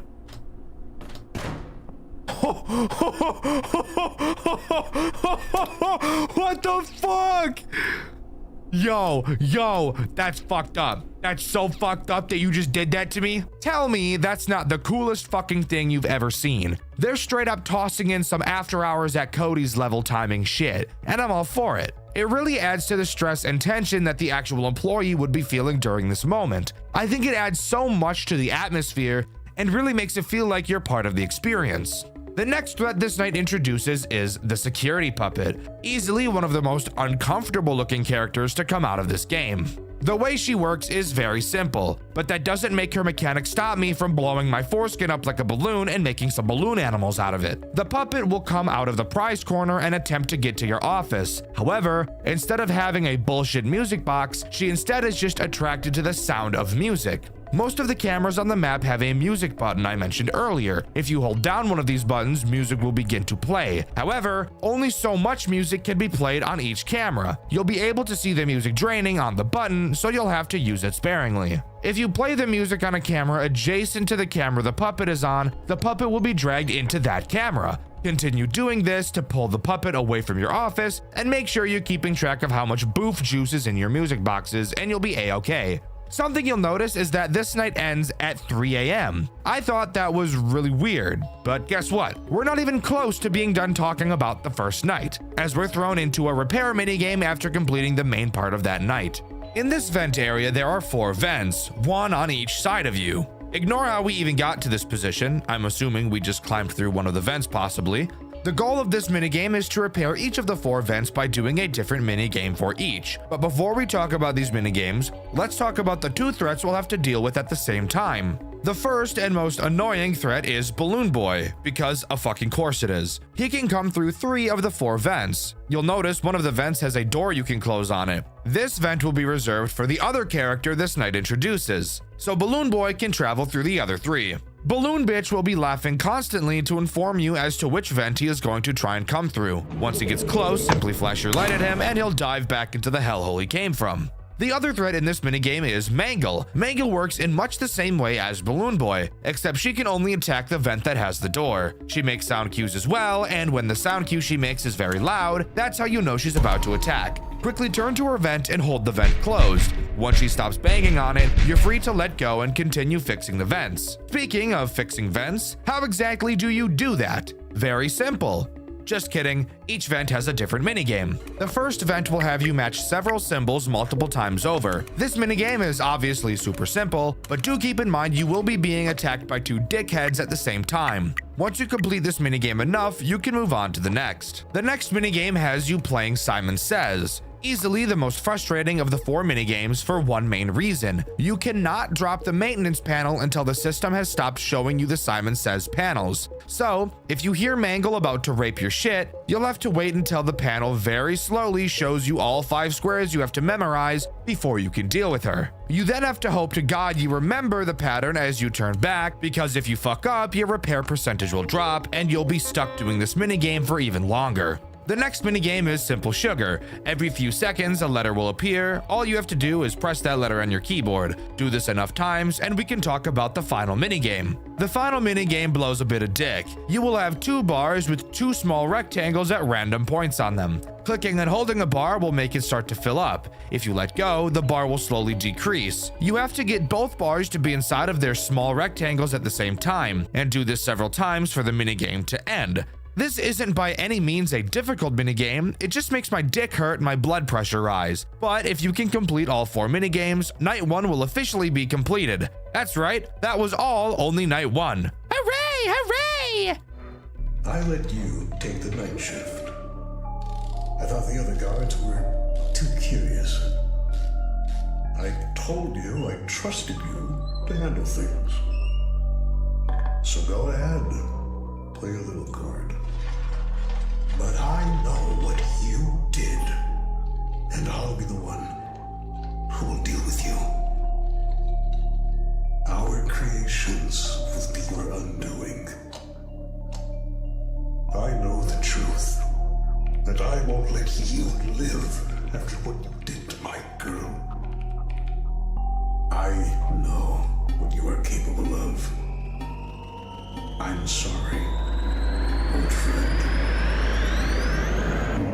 Well, would you look at that? Henry appears to be tampering with the animatronics to make them more hostile to attack William, since obviously Henry is aware that he killed his daughter. However, what Henry doesn't know is that William isn't actually working the night shift like he said he was. William is 3 steps ahead. He knew Henry would do something like this, so he lied to Henry that he'd be taking the night shift and hired us in his place. This is actually some really cool light Yagami type storytelling. I actually really like it. Now, moving on to Night 2, we have the night segment to talk about, and the new threat that this night introduces. The little whiny, annoying bitch himself, Balloon Boy. Balloon Boy's mechanics are honestly pretty simple. You just need to have some decent reaction time. Balloon Boy will move around the cameras at complete random, so tracking him just doesn't even matter at all. At random times, he will enter one of your 2 vents. A very loud, obvious sound cue will play when he does so. A few seconds after you hear the sound cue, he will drop down from any of the 2 vents on your office ceiling. All you have to do is click whichever vent he's in, but you do have to be very fast since you will not have a lot of time to click on him. Once you click him, he'll crawl back into the vent like the disgusting little fucking nematode he is, and then his cycle will repeat. In all honesty, I like Balloon Boy's mechanic. Reaction-based mechanics are always something I'll favor since it's just something I feel I'm better at. However, I do have a complaint with the response of this mechanic. Let's use Spring Bonnie as an example. When you properly hit a timing during Spring Bonnie's attack, there is a visual indicator that you did so. Obviously, that being Spring Bonnie recoiling from you slamming on the door. This gives the user positive reinforcement that they are doing what they're supposed to be doing properly. Visual indicators are always very important things to have in your games for responses to the player's actions to let them know that the actions they are performing are intended. Balloon Boy has 0 visual indication that you are dealing with him. Not only does this make dealing with him feel super unsatisfying every time you do it, but it can also be very confusing when you're first learning the mechanic. Let me give you the most basic example of a visual response indicator for those of you that don't want to do anything fancy. When you hover over the door to your office, your mouse changes to this sprite to indicate that yes, this is something that can be interacted with. Even this is enough of an indicator to let the player know what they should and shouldn't be trying to interact with. When Balloon Boy drops down from your vent, when you hover over the vent, not even this mouse change is present. Even though you are supposed to click on the vent, they give no visual indicator that you're supposed to do so. And when you do click on the vent, nothing seems to happen, as Balloon Boy will finish out his animation before closing the vent behind him and leaving. So when you click it, it literally feels like nothing happened at all. Is this a nitpick? Of course it is. However, I feel it's these little details that matter the most. When small things like UI and visual indicators are done properly, you won't even realize they're done properly at all, but you will realize when they're done poorly. Anyways, enough talking about that. Now it's time to talk about this night's post-night section, wherein instead of repairing the vents, this time around we're repairing Fredbear. This section is miles easier than the last. All we have to do is take Fredbear's head off, which you have to do very slowly or he will give you a rim job, which I'm personally just not a fan of. Afterwards, you'll have to remove his eyes. However, you can only remove them while they're moving or else he'll see you and Playing your butt like a sandbox. After that, get replacement eyes and put them and his head back on. Next, open his chest and do an Among Us wire and electrical task on his back. They even put symbols for all my other brothers who are colorblind, which I really appreciate. Put his chest back on and there's only one thing left to do. Run some diagnostics like we're Dr. House. Spoiler alert, it's not lupus. These are kind of like the salvage mini games from Pizzeria Simulator. You'll have to play some sounds that correlate to each of Fredbear's body parts. If at any point he starts twitching like a drug addict, stop holding the button, or he'll hold your butt and squeeze way too hard for your liking. After you finish that, night 2 is complete, and we move on to night 3, but not before seeing something a little interesting on our screen. Oh shit, we got a crying bitch, dude. Get your ass up. Yeah, that's right. Get your ass up. He's home again. Did you hear the door, Evan? You saw her, didn't you? Charlie, bleeding. I didn't mean to see. I just wanted to check up on her. But you did see. You saw what he really is. He wears a smile in the daylight, but you know. You didn't forget. I don't want to remember. Too late. You know what happened to your sister, Evan? She's at Mom's. She's just visiting. No, she's not. Do you really think you're safe here with him? Lie still tonight. Don't speak. For next time, he'll open the door. No. Please don't be him. Oh. Evan, there you are, bud. Wanted to check on you. Your birthday's coming up. Got something really special planned. Yeah, sure. Thanks. Been quiet lately. Everything okay? Just tired. Alright. Get some rest then. He's lying. You saw it. Charlotte. The alley. His hands. Henry's gone. We don't know why. You can't let him get away with this, Evan. Stop. Stop talking. You remember. And he can't know that. Ooh, shit. Night 3 only introduces one new threat, and I honestly don't feel like they're that much of an issue. But before we talk about that new threat, we need to talk about the insane phone call we got to hear. Joe A mentions that Henry was working on something that would make the animatronics be able to be controlled remotely, and they heard about it right after we noticed that Fredbear was tampered with, which was seen at the end of the post-night 2 repair section. When Joe A mentions this, Joe M gets incredibly angry, and we hear the following crash out of epic proportions. Joe! What the hell are you going on about? That's enough! Focus on the job, not on things that don't concern us. Right. Sorry about that. I don't know. With Henry still missing and all, it kind of makes you wonder, like, what was he really up to? And there's the need for Freddy Fazbear's Pizza opening up later this year. Joe, I said that's enough! We're not here to talk about that. Stick to the script. We're here to help him survive, not gossip like old ladies. Or do you want him to end up like the others? No, of course not. I just... So, clearly they both are aware of something we're not. And from this point forward, Joe M is going to be a character I'm not a super big fan of in the slightest. But we can talk more about Joe M later. For now, let's talk about the new threat this night introduces. That new threat being Foxy, which turns out it was not Mangle in the vent, it was just Foxy, but he was all mangled. So it was basically fucking Mangle. Foxy is a character I was originally concerned was going to be a big pain in the dick, but again, I actually don't think that it's that big of a deal at all. Foxy is obviously in Pirate's Cove on stage. Every so often, you will be able to see him leaning forward, signifying he's about to sprint to your office like Tyson Gay and dig inside you like Scottie Pippins. When you see him leaning forward like this, all you have to do is close the curtains remotely for a bit until he calms down, then reopen them. You may be wondering, Dexter, why don't we just keep the curtains closed the entire night? That's a very good question, and is actually the question I had when playing this night. But turns out, Foxy does not like it at all when the curtain is closed. And if it happens to be closed for too long, he'll grab the curtains with his butt cheeks and rip the bitches open to force his way to your office. And I think we can all agree that that is a fate we don't want to have happen. What I personally found was the best strategy as of now was to force pull the puppet to Foxy's camera and just camp the cameras constantly. Since there's no power, I don't have to worry about it. And Spring Bonnie and Balloon Boy make sound cues when they attack, so that made it really easy to know when I needed to drop the cameras. Eventually, the music box in Pirate's Cove would run out, and when it did, I'd just drag the puppet to the prize corner and keep him there for the remainder of the night. If you recall, each night only goes until 3 a.m., so this actually makes it very, very easy to conserve your music boxes. I just really hope that the puppet doesn't get ass-clenchingly fast by the end of this game. Of course, after we reach 3 a.m., we can move on to the post-night section, which has us restocking a supply closet, with Joe M on the phone with us, talking it through. It's during this section where we begin to hear how much of an asshole Joe M really is, as throughout this section, as he's explaining what to do, the tone in his voice is very clearly aggressive. The closet light, and don't move. Gotcha. Not even a single twitch. Got it? I got it. Damn, bitch.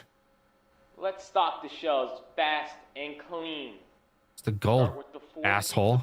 Anyways, on to what we actually have to do during this section. Throughout it, we will get deliveries of boxes outside of the closet door, consisting of things like duct tape, paper towel, tissues, and some other shit as well. Joe M will tell us the very oddly specific places on the shelf where we need to place each item. Which, by the way, I don't know why where we place things is so goddamn important, but clearly to Joe M it is. Of course, that's not all we have to do, as Fredbear and Spring Bonnie will be trying to enter our insides, like those fucked up little crack addicts who decide diving face first into a cave called Tight Squeeze Death Trap that has a survival rate of 0%, knowing damn well they have a wife and 3 kids back at home. Each character behaves slightly differently and will require a different form of defense. If you ever see Spring Bonnie at your door, all you have to do is hold your flashlight on his face until he runs away. Fredbear is a little different. If you see him at your door, you have to shut the light off to the closet and hold completely still until you hear his big fat feet waddling away. Then you can turn the light back on and continue.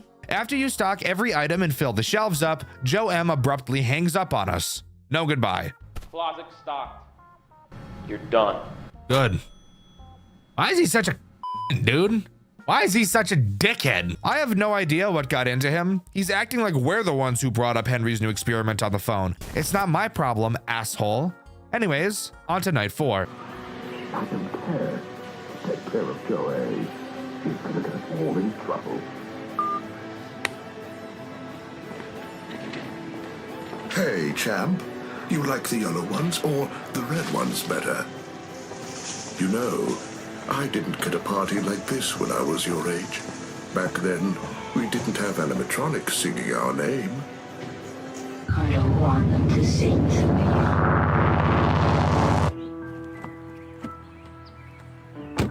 Come on, you'll love it. All your friends will be here. It's going to be perfect. Do I have to go? It's only a few more days. Evan clearly is not a fan of the restaurant. I wonder why. Considering what he saw, there's not so much to talk about in the night section of night 4. However, there are 2 things I still want to mention. The first being the absence of Joe A. Obviously, in that cutscene, William says to get rid of him, and Joe M on the phone call says we won't be seeing him again. He also continues being an asshole throughout the call as well, and ends the call abruptly. No goodbye, dick. Anyways, the second thing I want to talk about is obviously the threat this night introduces. The man, the myth, the fat bastard himself, Fredbear. In all honesty, I think Fredbear is a pretty disappointing character in this game, as he is quite literally pretty much just Balloon Boy. Fredbear will wander through your cameras and eventually make his way to the 2 big doors in front of you in your office. When he walks through these doors, all you have to do is stare at him and not move. After a few seconds and some hallucinations saying he hurt us, Fredbear will exit the office. Literally just Balloon Boy with less steps, because you don't even have to click on him. But in all honesty, I think this game shines way more in the post-night minigames rather than the actual night segments, which I actually think is pretty cool. So speaking of, what happens during Night 4's post-night minigame? Well, we actually get to hear from Joe A again. He begins his message by saying if we're hearing him now, then that means something terrible happened to him. So basically, somebody murked my homeboy, and I'm gonna figure out who it is. Mark my words, when I do, I'm gonna grab their balls and squeeze them so hard they burst into little pieces, bursting his 2 balls into 38 tiny balls. Don't play with me. In this minigame, we get to speak directly to the puppet. Joe A tells us that we should never repeat to anyone what the puppet is about to say to us. There are some pre-selected questions that we'll have to ask her, and through her answers, we learn that she's Charlotte, the girl William killed in the alley, and the girl that Evan found, Henry's daughter. She mentions William, Henry, and the basement that she says nobody was supposed to enter. However, Henry has been in the basement a lot recently, obviously working on whatever he's doing to kill William. The puppet tells us that she has the key and ends the minigame by giving it to us, telling me that the final minigame we'll play will take place in that basement. However, this minigame isn't just talking to the puppet, as there are 2 major threats we have to deal with while doing so. Obviously, one of them is the puppet herself. While she's having the conversation with us, Joe A told us that she's very unstable. So if she ever starts to quiver in her boots, we'll have to use the music box to calm her down. The second threat during this minigame is Foxy.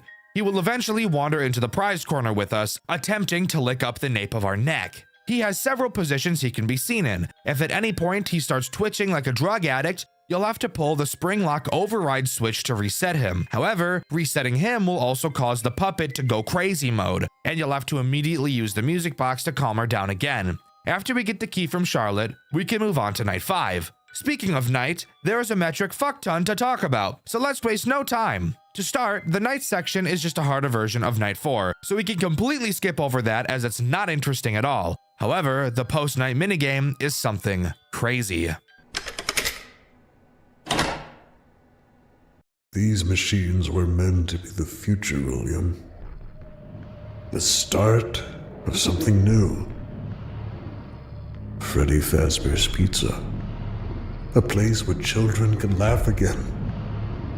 A place where you and I could have built something good.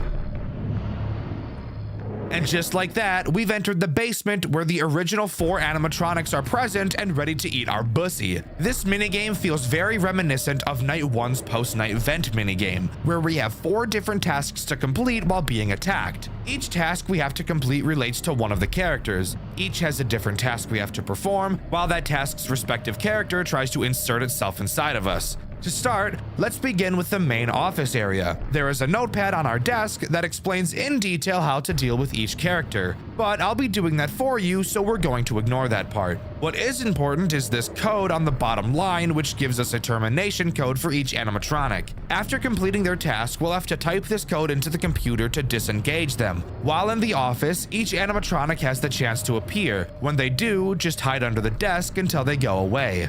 Alright, so let's talk about Bonnie's minigame first. In it, there are several wires like it's Among Us. While looking at the panel, every century it feels like a symbol will appear on a small screen. You then have to cut the wire that shares that symbol. Cut the wrong one and Bonnie has a field day with you. Also, Bonnie is fat as shit. Occasionally, Bonnie will appear in the room with you. When he does, all you have to do is stare at him and hold your flashlight in his eyes, blinding him like when I was a kid and would stare at the sun for too long, or when I'd put the flashlight right up to my eyeball and turn it on. After you cut all the wires and disable him on the computer, we can move on to Chica. But I know what you did. To her. To Charlie. You stood there and you watched the light go out of her eyes, didn't you? My little girl. And you took her from me. I thought if I gave these machines a greater purpose, if I made them strong enough, smart enough, maybe they could end you. Maybe they could give her peace. Chica's tasks requires you to wait for 300 years for a fuck ton of switches to light up in a specific order, flicking them on after they light up. Meanwhile, Chica will slowly be approaching you through the hallway. When she gets close, all you have to do is close the door until she leaves. Once you've flipped every switch and disabled her on the computer, it's time to move on to Foxy. Fredbear wasn't enough. Neither were the others upstairs.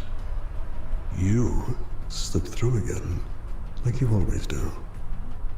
So I turned to the prototypes. Stronger, smarter, obedient only to me.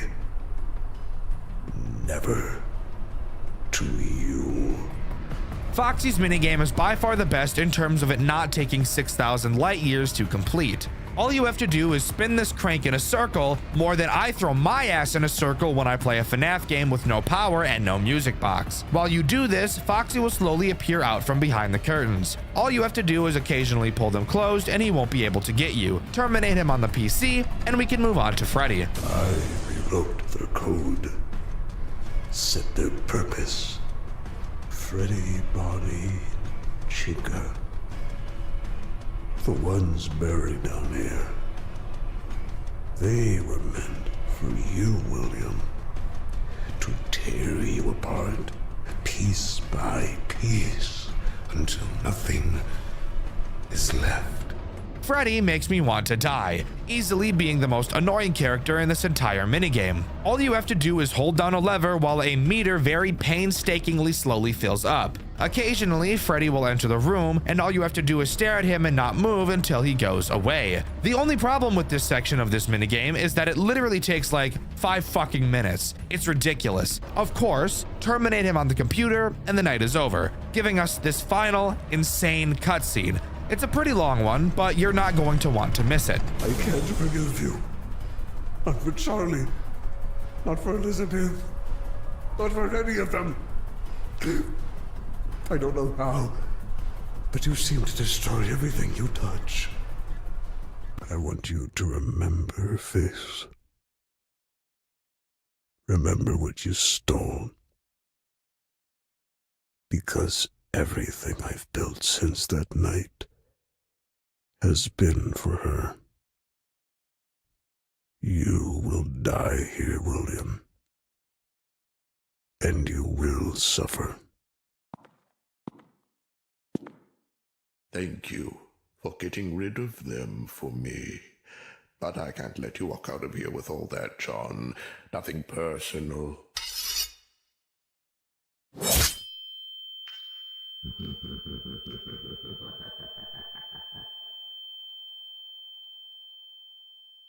It's Evan's birthday, and all of the kids and William are standing around us.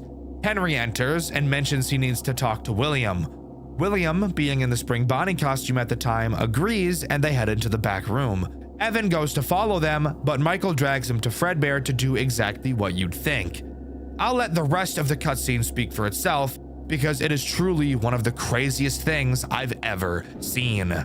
Well, look who finally decided to come home. You're here about Charlie. Of course you are. Why'd you do it? You really don't know. It wasn't just about her. It was about you. What? You had everything. The money, the awards, your name on every goddamn news article. Henry Emily, the genius behind Fredbear's. You were the face of the future. I was just the man behind the curtain, building your dreams. You had a wife who loved you, kids who adored you, and Charlie. God, she looked at you as if you hung the stars. Meanwhile, my wife left.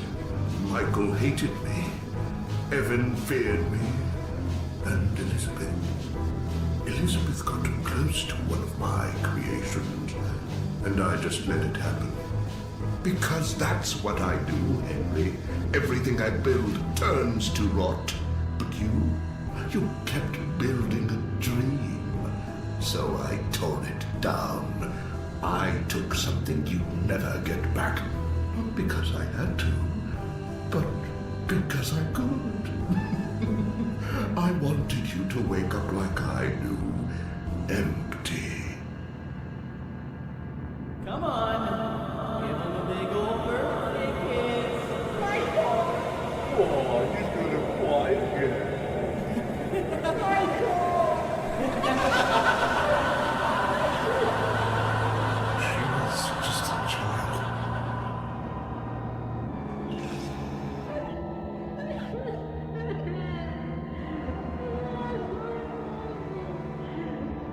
Evan.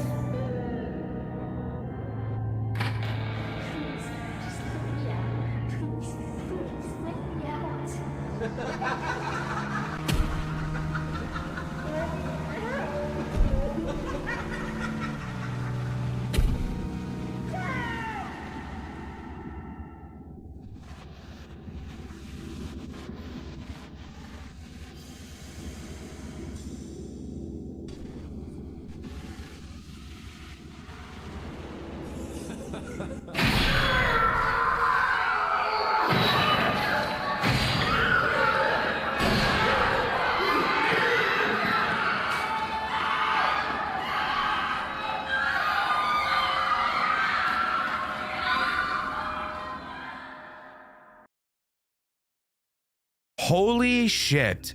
William went to save his child from Fredbear, but Henry remotely causes the spring lock failure while William was out in the open in front of everyone, in front of his 2 children. The spring lock failure happens in public where there are plenty of people to see, and as far as I can tell, it's not even confirmed if the bite happens. This was easily the most shocking cutscene I've ever seen from any FNAF game, and you can see my reaction to it over on my second channel, Dxtr Black. Finally, we see the locked FNAF 4 box. We get the bad ending. There's something we're missing. And don't worry, we're going to get it. Throughout this game, several crumpled notes can be found in various locations. Collecting all 6 of them will allow us to see what's inside of the box. So let's go over each location where you can find them. The first page is on night 1. It'll be directly on your desk. It reads, Evan keeps crying every night. He says he's seeing things moving at Fredbear's when nobody's there. Ever since Charlie went missing, he's been acting weird. The second page is found inside of one of the vents during the post-night 1 minigame. However, it doesn't appear immediately. You will have to wait for a little bit before it'll actually show up, which is a bit weird. Regardless, it reads, It's kind of funny how that balloon boy animatronic looks like me when I was little. I think Dad's trying to mess with me. He said it's a reminder of his favorite troublemaker. The third note can be found on the floor of the back room during the Repair Fredbear minigame. It reads, Henry hasn't shown up in a while. When I asked Dad, he started acting mysterious again. Reminds me of when Mom took Liz and left. Dad won't even talk about it. The fourth page is found during the stockpiling shelves minigame. After stocking the pizza boxes and the paper towel rolls, in the hallway you'll be able to find it on the floor. It reads, The new Freddy's place is supposed to have a Pirate Foxy animatronic. I told Dad that one's gonna be my favorite. The fifth page is found during the Speaking to the Puppet minigame. If you turn around where Foxy stands, you'll be able to see it on the shelf. It reads, My favorite employee, Joe A, got fired today. Kinda sucks. He was pretty cool. Used to sneak me extra tokens when Dad wasn't around. At least we still have the other Joe, but he's been acting weird lately. The final note is found in the basement night. If you go to Chica's room, on a chair next to the wall is where the note lays. It reads, Me and the guys are planning something for Evan's birthday. We're gonna make him see that Fredbear's isn't scary. He needs to toughen up. Through these notes, it's very obvious that they were all written by Michael Afton. And that last note is especially eerie, confirming that the act that ends up getting Evan killed was premeditated. Now granted, clearly from this note we see they weren't trying to harm him, and it's framed in this game that Michael actually really cares about Evan and wants him to be tougher and not so scared of Fredbear's like we know he is. And nothing confirms this more than the true ending. After collecting all 6 notes, we'll be able to open the FNAF 4 box, and we get to hear from Michael himself. now completely alone with no family left. Evan, I don't know if you can hear me, but I'm so sorry. I didn't think you would go that far. I didn't think that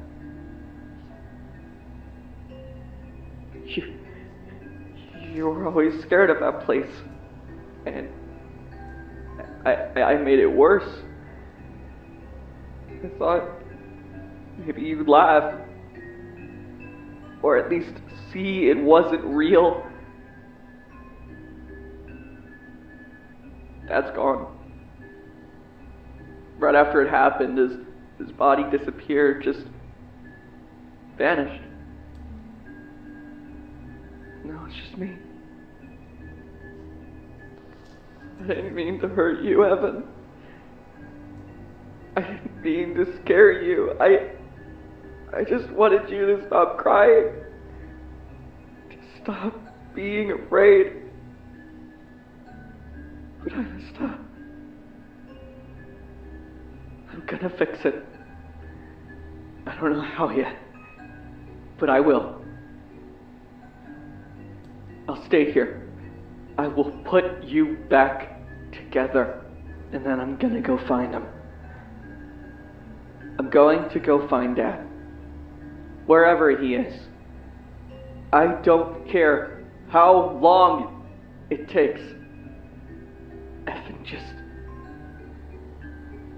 don't leave me too. So, here we learn what will motivate Michael to do what he did in the first 2 Click Team games. After the spring lock failure, William's body disappeared, implying that, as he always says, he always comes back. Michael sets out on his quest to find his father, and Forgotten at Fredbear's comes to a close. Unknown FNAF fan games. Five Nights at Freddy's games that not many people have heard about. Obviously, there are plenty of these. This series has been around for almost 12 years, and the fan game community hasn't slowed down one bit on new releases. I personally love looking at random FNAF fan games in my personal time and finding unpopular ones that might be hidden gems. And a few months ago, I received an email from a dev with an early build of their game. I played it and thought it looked interesting, and recently I found out the full version was released. This game in question is called Jackie's Forest, a very interesting FNAF game to say the least, and that's all I'm going to say about it here. Stick around because I have my fair share of things to say about this specimen of a project, so let's waste no more time and dive into the world of Jackie's Forest. Alright, where should we start? If you said anything except night 1 to that question, then I hate to break it to you, you might be just a little bit brain dead, but that's okay. I'm here to help you through this process, so we're going to be starting with night 1. Something I really like about Jackie's Forest is that while the night sections are usually incredibly easy, each of them are completely different. So there's going to be something new to do each night, so developing a strategy is pretty much impossible. Let's move on to talking about night 1, the threats we have to deal with it inside, and of course, the tools at our disposal. Personally, my favorite part of these videos is talking about the tools at our disposal, and that's funny because I'm straight up lying to you, cuh. Anyways, in the first night section, we're actually in the office. Surprisingly, we actually don't have any cameras, which I'm gonna be honest, kind of makes this entire section really boring. But please, don't click off the video. I promise this game is interesting. I wouldn't be talking about it if it wasn't. On the computer in front of us, we're able to look through our files and access a sound system that goes around the entire building. I'm willing to bet you're able to figure out what that means, but if not, allow me to explain it to you. Before I can explain it to you, however, I do need to talk about the first threat that this night introduces, Maurice. And no, not the cool guy from Madagascar. Unfortunately, it's just a disgusting fucking pig-ass, fuck-ass skunk. This motherfucker right here really likes the sound of children. So while most people dress up as monsters for Halloween, Maurice has been dressing up as Jared Fogle. So I guess he also dressed up as a monster, but it's like a little bit different because, like, you know what, it doesn't matter. Maurice will slowly make his way to your office. Shining your flashlight on the door in front of you when he gets close will reveal his rapist homo thug black boy face. Don't be filming me, brother. You got your rapist homo thug black boys over there. What the hell are you talking about?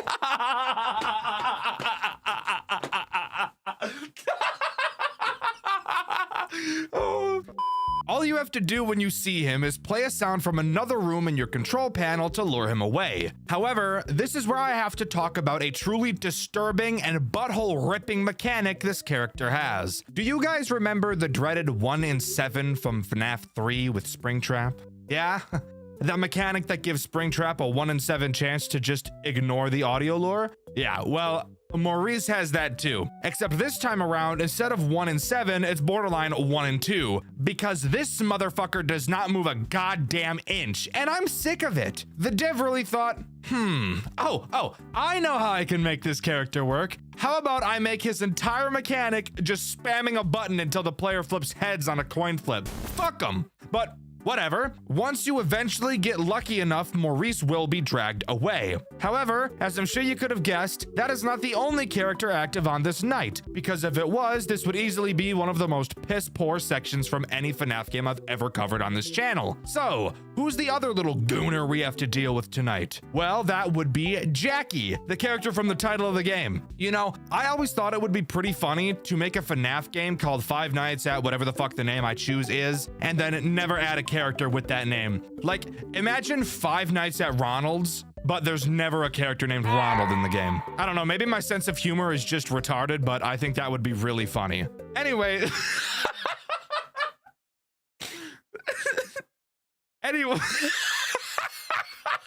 Anyways, moving on to what Jackie actually does. Jackie's goal is to attack you via the window on your left. You can flash your flashlight to that window to check if Jackie is there. However, Jackie will also just make a fuck ton of noise whenever she moves. Once Jackie gets too close for comfort, all you have to do is turn the power to your office off until you hear her leave. And then you're Bing chilling, which is a quote from Martin Luther King, I'm pretty sure. But one last thing to talk about is the fact that this night is not time-based and is instead task-based. So you know what that means? No actual tasks have to be done. You really just have to click a button and wait for a loading bar to fill up and then click another button. So it's really just fucking time-based with a task-based blanket tossed over it. But once you finish the waiting simulator, night 1 will come to a close. But instead of just moving on to night 2, we instead get to talk about a post-night minigame because this game has those too. And trust me, the thought of doing a post-night minigame definitely does not make me want to put a hamster in a sock and start whipping it around like a mace. In this minigame, we need to help a squirrel pack food for a picnic.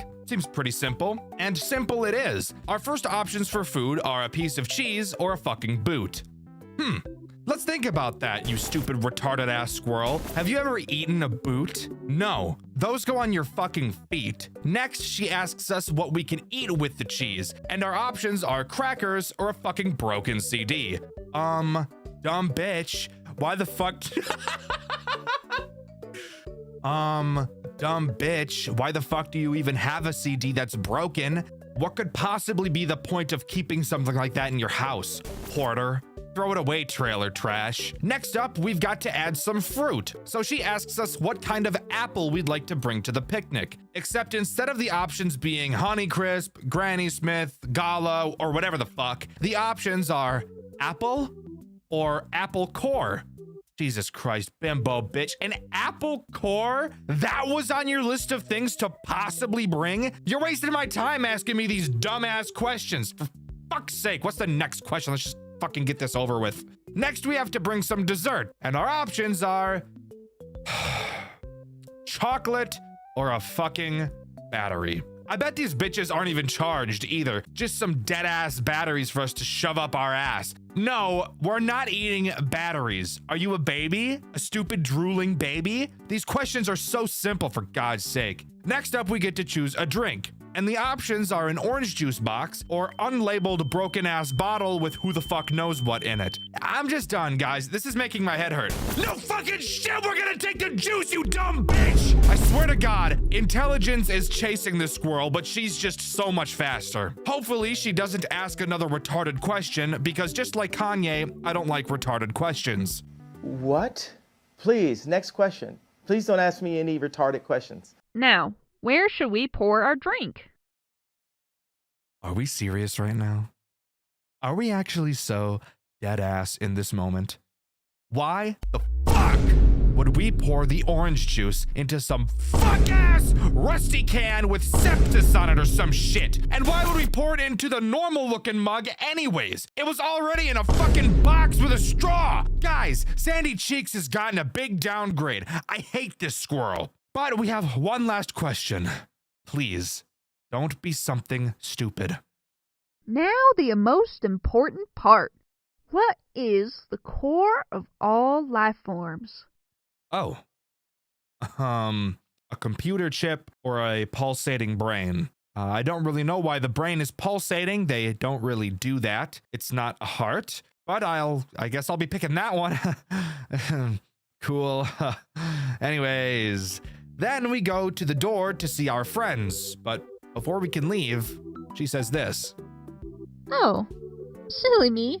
How could I forget? We're never getting out of here. So we're never allowed to leave the house. I'm stuck with this brain-dead rodent for the rest of time. Aye, gang. Time to blow my shit clean off. But snapping back to reality, we do see a strange figure in the window. Not sure who that could be, but I'm going to take a guess it's probably this game's antagonist. With the minigame out of the way, we're safe to move on to night 2. With night 2 coming along, we appear to be in a new location. This time around being the maintenance room. Immediately, you'll notice your mother sitting on the table in front of us. Thank God that thing is made out of the incredibly strong material it is, because if it wasn't, you know damn well that bitch would have snapped in the middle like a twig. Anyways, we'll start talking about her in a second. To start, the way we complete this section is just by shredding a bunch of paper using the shredder in front of us. It's literally just another click and wait task-based mechanic, so really just a waiting game. You'll see in the top corner that we have 10 pages to shred. There are 2 characters attacking us this night, just like previously. However, before we talk about them, I want to talk about the fact that your shredder can jam. And if it does, all you have to do is slap it like I do to my kids when they talk a little bit too loud, and it'll go back to working as usual. Next, we have the wall behind us, which has a thermostat on it. Throughout the night, there will be several instances where you will need to change the temperature. Why do we have to do this? I have no fucking idea.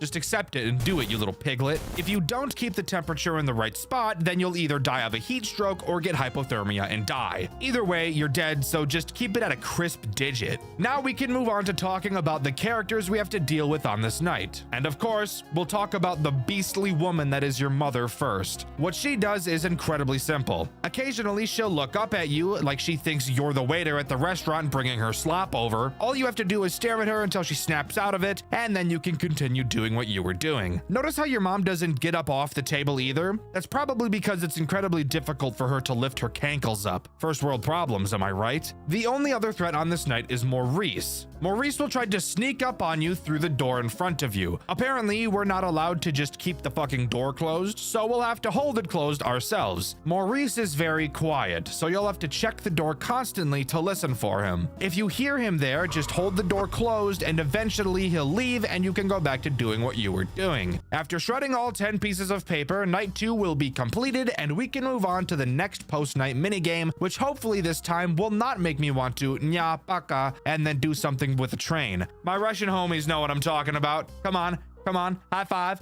hands up. Yeah, come here, bring it in right now. Come close. No.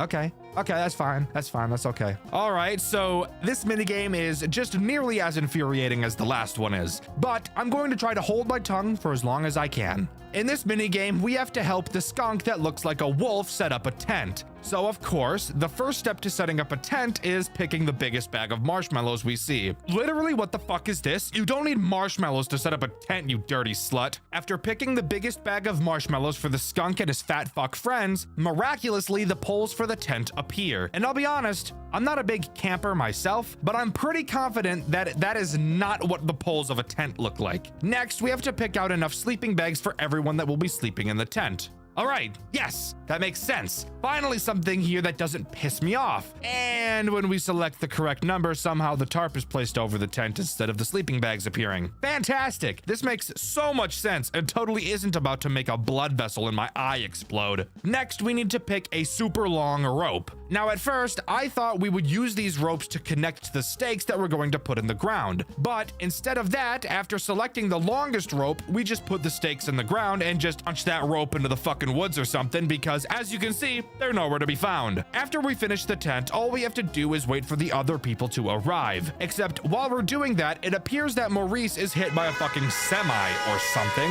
I have no idea. That's what it sounds like, but we don't really see anything happen. Just this disgusting render of him staring at us. But with that, we can move on to night 3. On night 3, we're stationed backstage. Once again, we do have 2 threats to deal with throughout this section, and a task-based minigame that's just clicking and waiting once again. So let's talk about that first. We're tasked this night with deleting show stage sequences from, I'm assuming, the robot's AI? I'm not really sure, but luckily for us, what we're doing doesn't actually matter all too much. We do, however, have a fuck ton of them to delete, so this night will likely be the longest we've done so far. Anyways, on to the threats on this night. Once again, we have your mother, so let's talk about her. She will just try to walk up on you because she heard you have meat in your pants. Gross. Not the type of meat we're talking about, you fucking buffoon. Once you see her, all you have to do is open up your panel and activate her sound sequence and it'll make her go away. Fun fact, the sound that actually lures her away is just the Burger King jingle, which really goes to show how down bad your mother is for food. She's eating Burger King? I didn't even think she would stoop that low, yet here we are. The other character active on this night is Jackie. You'll be able to see her on stage, which we are directly behind. Occasionally, she will leave this stage, which means in a few seconds, she will approach you. When she does, all you have to do is hold your light on her and she'll start shaking like the cashier at Wendy's when I hold him at gunpoint. And then she'll go back to the stage. But that's really it. While this night is probably the longest so far, I do feel it's probably one of the most underwhelming. But then again, if I'm being honest, the gameplay in this game as a whole is pretty underwhelming. Anyways, let's move on to the next post-night minigame. Just kidding, fuckhead. There is no post-night minigame this time around. Instead, we're just booted to night 4 because we're not allowed to have any fun apparently. So, on night 4, we set up shop in the playroom. Why? Well, apparently we were chased in here by animatronics or something. I'm not really sure why we're here because we're never explicitly told, but we can work with it. Phone Guy tells us that he'll try to work on activating the speakers to get the characters to fuck off for long enough for us to escape. But in the meantime, we'll have to defend ourselves from 3 characters instead of just 2, except it really is still pretty much just 2, but I'll explain why in a second. Let's start by talking about Jackie, since she can't seem to leave our nuts alone. Bars. She will attempt to attack us from the playhouse door. When we see her, all we have to do is close the door and she won't be able to see us. You'll also notice that unlike the door from night 2, this door doesn't have to be held closed and can actually be toggled. So what's stopping us from just holding the door closed the entire night? Well, that would be because of your fat fuck mother. That's why. She's programmed to play hide and seek. And while the phone guy says it's to play it with the children, I personally happen to know that it's really because she plays hide and seek with the waitresses and tries to hunt down the food they're carrying out to the tables before they can get it to the customers. I'm no idiot. So yeah, all you have to do to avoid her is just not keep the door closed for too long. So she really doesn't have a mechanic. She's just a consequence to abusing another mechanic. So for that reason, I'm saying she really doesn't count as a character on this night. Who does count as a character is the actual other threat on this night. The skunk dick. He will try to attack you through the playhouse window. During this night, you're equipped with 15 balls. Why?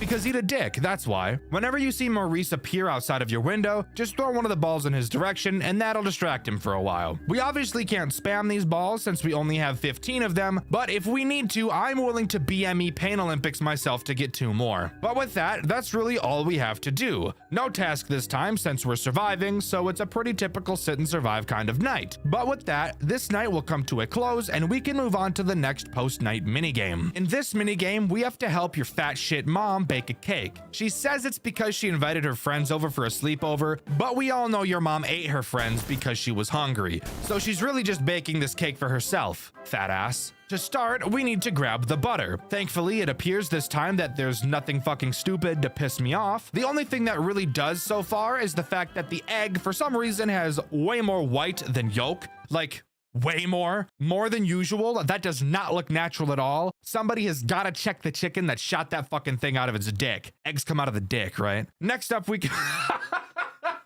Next up, we gotta add sugar and mix that shit up like I do with all of the babies in the nursery while the nurses aren't looking. Next, we add the fuck-ass egg and the vanilla extract that smells way better than it tastes. Finally, we mix it again, add in the flour and the milk, and mix it one last time. I've made a few cakes in my time, and I'm pretty confident that we used these ingredients out of order, but fuck it, I don't really care. And while the cake is being baked, we're asked if we can find the TV remote since they're all going to want to watch something. And while I'm sure you can tell by looking at your screen where the remote is, what is much more interesting to do is slowly looking to our right, where we will begin to hear the sound of a dog scratching at the door.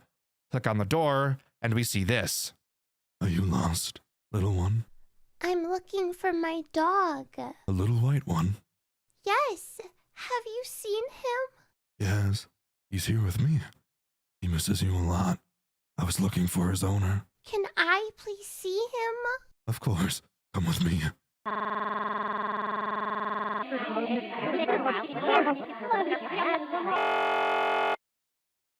So, this dude in a rabbit mask 100% stabbed the shit out that kid, right? It's not just me thinking that? Okay, good. Just gotta make sure we're all on the same page because, and again, I'm no FNAF expert or anything, but I'm pretty confident he killed the shit out that kid. Anyways, with that, the minigame ends and we can move on to night 5. Night 5 takes place in the boiler room, and this night is something else, let's just say that. And by something else, I mean by far the most anxiety-inducing night so far. Why? Not because of how hard it is, because it really isn't that hard at all, but instead because of how long it takes to make the 2 threats go away. Let's talk about it. The first threat on this night is once again, for like the millionth time, your fat as fuck bouncy ball looking ass mother. She probably heard that it was called the boiler room and assumed that meant that's where they boil the water for all the pasta she's forcing down her throat. Fat pig bitch. Literal pig bitch. When she approaches you from behind, all you have to do is hold the gate closed until she leaves. The other character, Maurice, is who makes my nerves ache like they're exposed and somebody clapped as hard as they could with them in between them. When he appears around from the corner looking at you all seductive like, all you have to do is turn to the massive valves in front of you and turn the smallest one at the bottom right. This will cause a whistling sound to play, which is supposed to scare him away. Except, here's the funny part. Do you remember how during night 1, he had a very large chance to just not fucking listen to the sound cues at all? Yeah? Well, he does that here as well. Isn't that just so fucking awesome? Hell yeah, it is. We love that. This is why this section is so nerve-wracking, because this dude just doesn't ever leave. I love it. Anyways, on to what we actually have to do to complete this section. It's pretty simple. The phone guy will slowly read off different pipe colors in a specific order, and we'll have to turn the corresponding pipes in the boiler room in the correct order to complete the night. Very easy, but not so when the fucking skunk won't hop up off me. Once we get close to turning all the valves, you'll notice that if you turn around, the stupid squirrel will be present instead of your mom. Very weird, since as far as we were aware, she wasn't supposed to be showing up at this time, so why is she here? After finishing all of the valves, the building shakes. Turning around, we'll see the gate is open and the squirrel is gone. And soon after that, the building shakes again and we black out and the credits roll. Closed down restaurant is burned to the ground by boiler failure. Last night, the restaurant, Jackie's Forest, is burned down to the ground due to an explosion caused by a lack of maintenance of the boilers. The building had been abandoned on January of this year, and it was rumored that the explosion was caused by a lack of proper maintenance from the workers when leaving the building. One casualty was reported, as only one body was found in the remains of the building, crushed by rubble and burned to a crisp. It is theorized that this may have been a burglar or homeless person, as the building wasn't operating and didn't have any workers in it. The 4 animatronic performers the restaurant was known for were found in unusable conditions and will be relocated to a storage facility owned by the company. And that nets us this game's bad ending. Now I know what you're thinking, and trust me, I'm thinking the same thing. How the fuck do we get a good ending in this game? And please, dear God, tell me it's not that I have to collect a random item in each night. Well, thankfully, no, we don't have to do that. Instead, during the boiler room night, if you just completely fucking ignore what the phone guy says and spam the shit out of all the valves, for some reason, the whole building shakes and we get teleported to a room with an elevator. Entering the elevator, we get the following cutscene. Eddie, I told you to stay in the boiler room. What are you doing? You're in grave danger. You, can't leave the boiler room, much less go into the elevator while the building is falling apart. You have to turn around and leave now. I don't think you're listening to me. I said turn around. Go back to the boiler room. You are not supposed to be in the storage. Not only is it unsafe, but there is confidential stuff down there. You have to leave now. Ignoring the fact that voice acting was completely awful, I do find it kind of odd how the phone guy really wanted us to turn back, and why he didn't want us to go to the storage room. But with that, we exit the elevator and do exactly what he told us not to, enter the storage room, which actually acts as this game's 6th night. So, here we are in the storage room, by far the most interesting night in this entire game, mainly because there's more than 2 things for us to do. This night integrates every single character we've seen so far, alongside a completely new threat. Let's quickly go over the tools at our disposal first. To start, this is the first night in the game with actual cameras. However, you want to hear something really funny? They're completely useless. So the only thing I'm going to say about them is that the character renders in these cameras are actually pretty creepy for what it's worth. So, let's start going down the list of characters on this night and exactly what they do. We'll start with Jackie. Her whole goal is to attack your right door. You won't be able to see her there unless you flash your light in the doorway. If she's there, simply close the door until she leaves. Simple sugar. Maurice is much the same, except he attacks your left door, and instead of closing the door, you'll have to wear a mask you somehow pulled out of your ass, since as you can clearly see, the lever to the door is fucking shattered.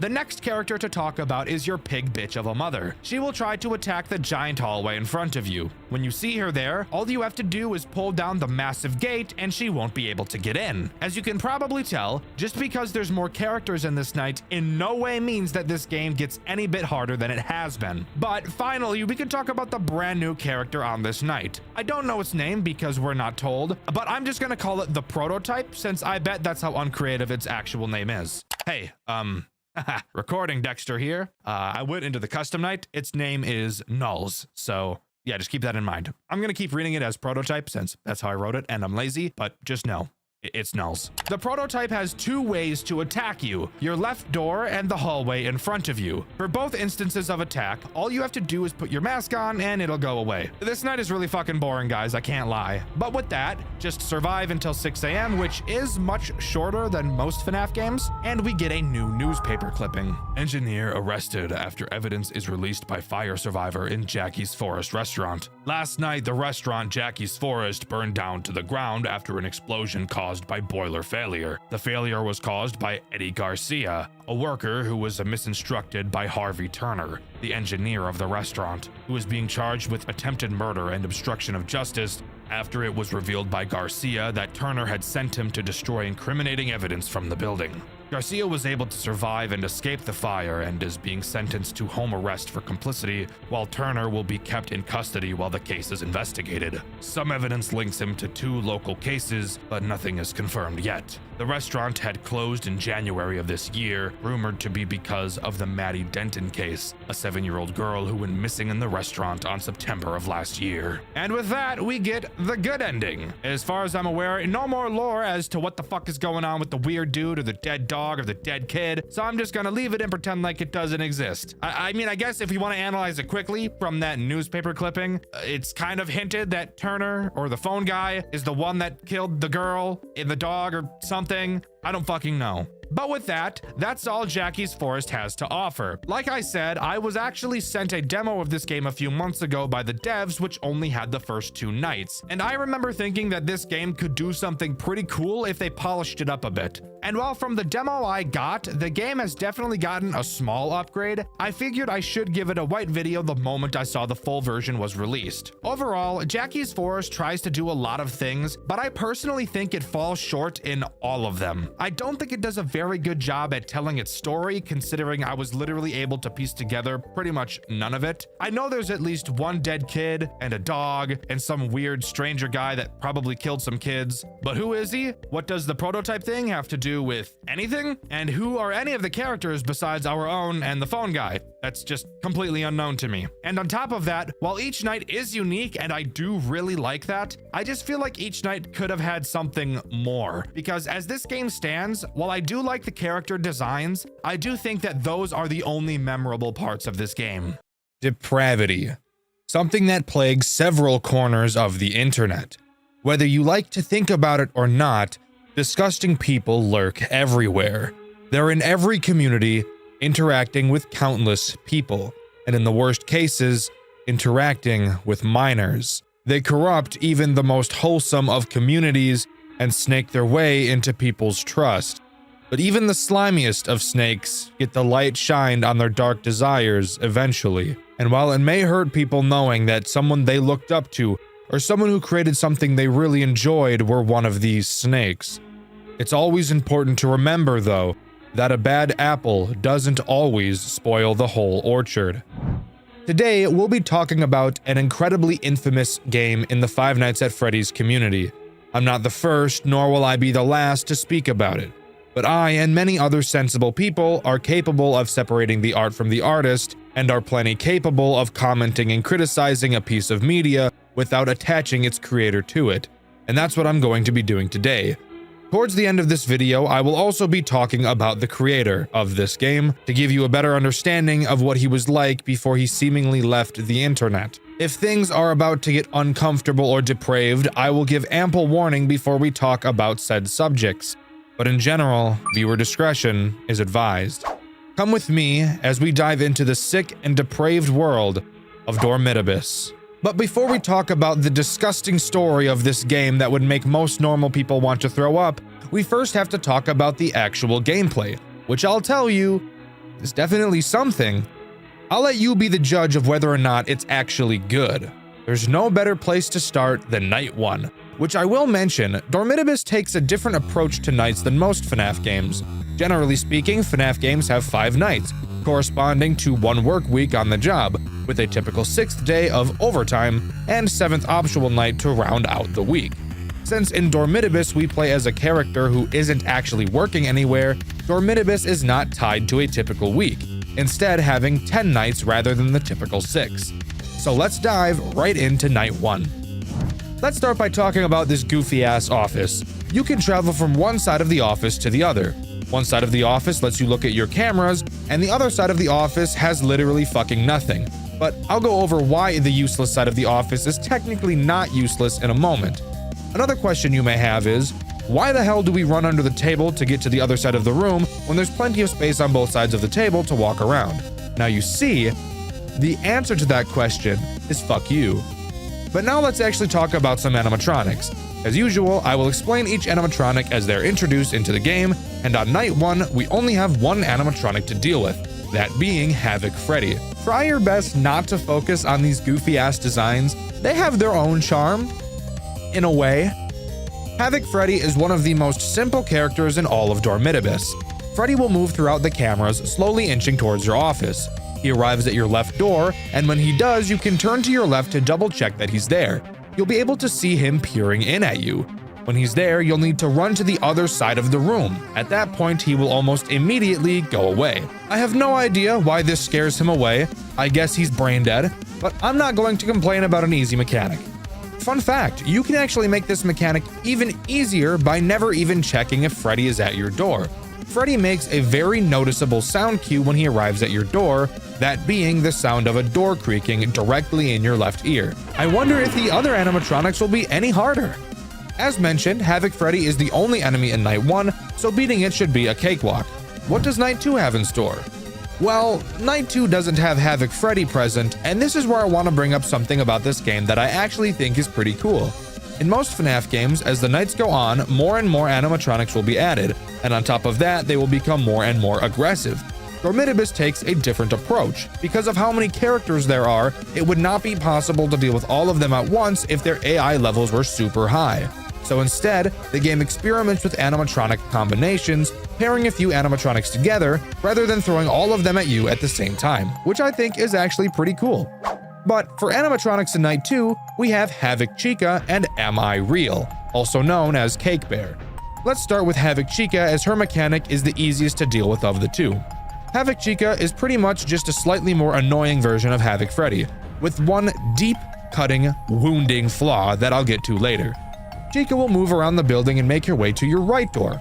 Once Chica gets to your door, you can turn to check if she's there, but like Freddy, she also makes a very obvious sound cue, that being laughing in your right ear. When Chica is at the door, all you need to do is run to the useless side of the room and stare at Chica. Once she leaves, you will have to very quickly run back to the camera side of the room. If you don't move back fast enough, Havoc Cupcake will have a feast with your yeast. That's disgusting. I'm sorry. Oh my god. Now it's time to talk about Am I Real?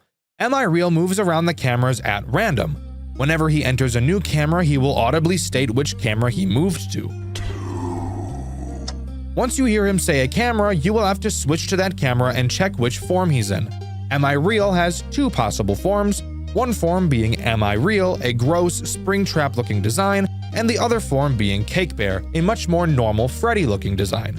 If you check the camera and see Cake Bear, you're free to continue playing the game as usual, no call for alarm. However, if you check the camera and you see Am I Real, you will have to stay and stare at that camera for what can feel like at times an entire minute, until Am I Real turns back into Cake Bear.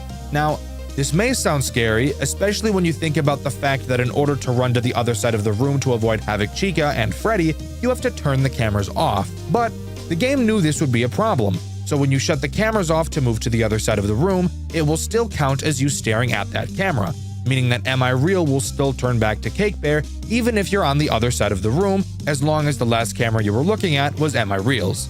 If you don't watch Am I Real, he will appear at your right door, and once he's there, there's nothing you can do to stop him from giving you a rough spanking that a lot of you freaks will really like. If you can manage all of that, then congratulations! You're ready to move on to Night 3.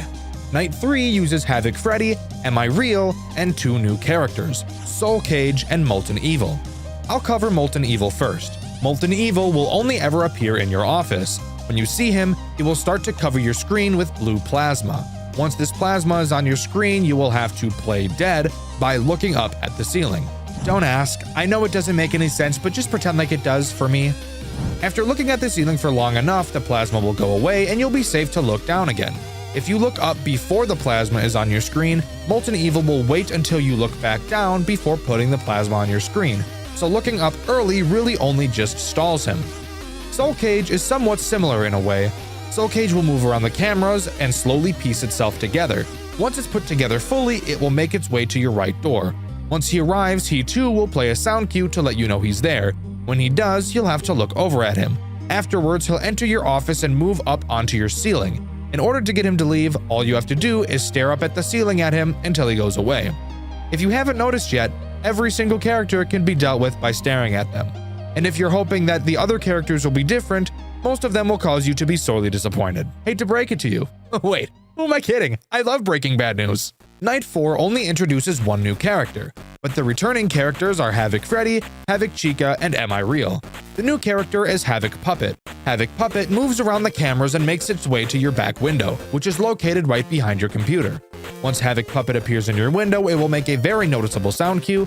At that point, all you have to do is turn around to your window and stare at it until it goes away.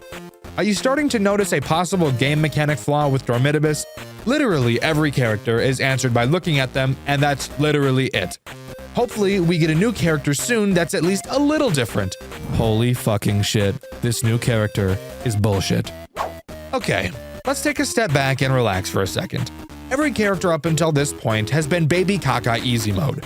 Night 5 consists of Soul Cage, Havoc Puppet, Am I Real, and the two brand new Wombo combo, Havoc Foxy and Golden Call. Havoc Foxy and Golden Call are pretty much one and the same, as one of them really can't work without the other. Havoc Foxy is on camera 5, something I thought was weird because the phone guy on this night says that he's on camera 4, which is just flat out wrong, but let's move past that. Havoc Foxy has 3 phases on his camera, which the final has Foxy standing out of his curtains. You can slow down Foxy by watching his camera, and this will become very important because you want to avoid his 3rd phase as much as you can. However, this can prove difficult because of one character I'm sure you've already thought about, Am I Real? With Am I Real hogging most of your camera time, Foxy is free to buttfuck you as much as he wants. Once Foxy reaches phase 3, Golden Call comes into play. After reaching phase 3, Golden Call will send a voicemail to your computer with a Trojan virus attached. In order to remove the Trojan, you'll have to type in a password. How do you get the password? Well, this is when phase 3 Foxy becomes important. While in phase 3, Foxy will be holding a sign with the randomly generated phrase on it. You'll have to read the phrase on the sign and find the longest word. The longest word will be the password you need to get rid of the Trojan. Once you remove the Trojan, you will have to very quickly run to the other side of the office and watch the right side door as Foxy will soon be approaching. Once Foxy peers in, all you have to do is stare at him until he goes away. Afterwards, you'll be free to go back to your cameras and resume business as usual. Congrats! You've successfully survived a golden call attack. Are you stressed? Well, you should be, because you're going to be seeing a lot more of that. Again, the real problem with Havoc, Foxy, and Golden Call isn't really their mechanics. That's fine. The problem really comes down to Am I Real? Again, Am I Real constantly requires your attention as he moves around the cameras often. Just by himself, he'll take away from your time stalling Foxy, and once you get a Trojan, you'll have to stop looking at Am I Real to find the password. But not watching Am I Real will get you killed really easily. Generally speaking, from my experience, you want to drop everything for Golden Call, get the password in as fast as you can, quickly switch back to Am I Real's camera before running to the other side of the room to watch Foxy. I feel like this will give you the most success. Night 6 includes Havoc Foxy, Havoc Chica, Molten Evil, and Am I Real. While that alone may sound like a very unfun time, just wait until I introduce the next most frustrating character on the planet, the BOA, or as I like to call it, Boa, aka Boa Bitch Boy. Boa starts in a box on the cameras and slowly emerges from it, afterwards making its way to your right door. Once there, it will give you a sound cue. When you hear it, you will need to quickly move to the other side of the room.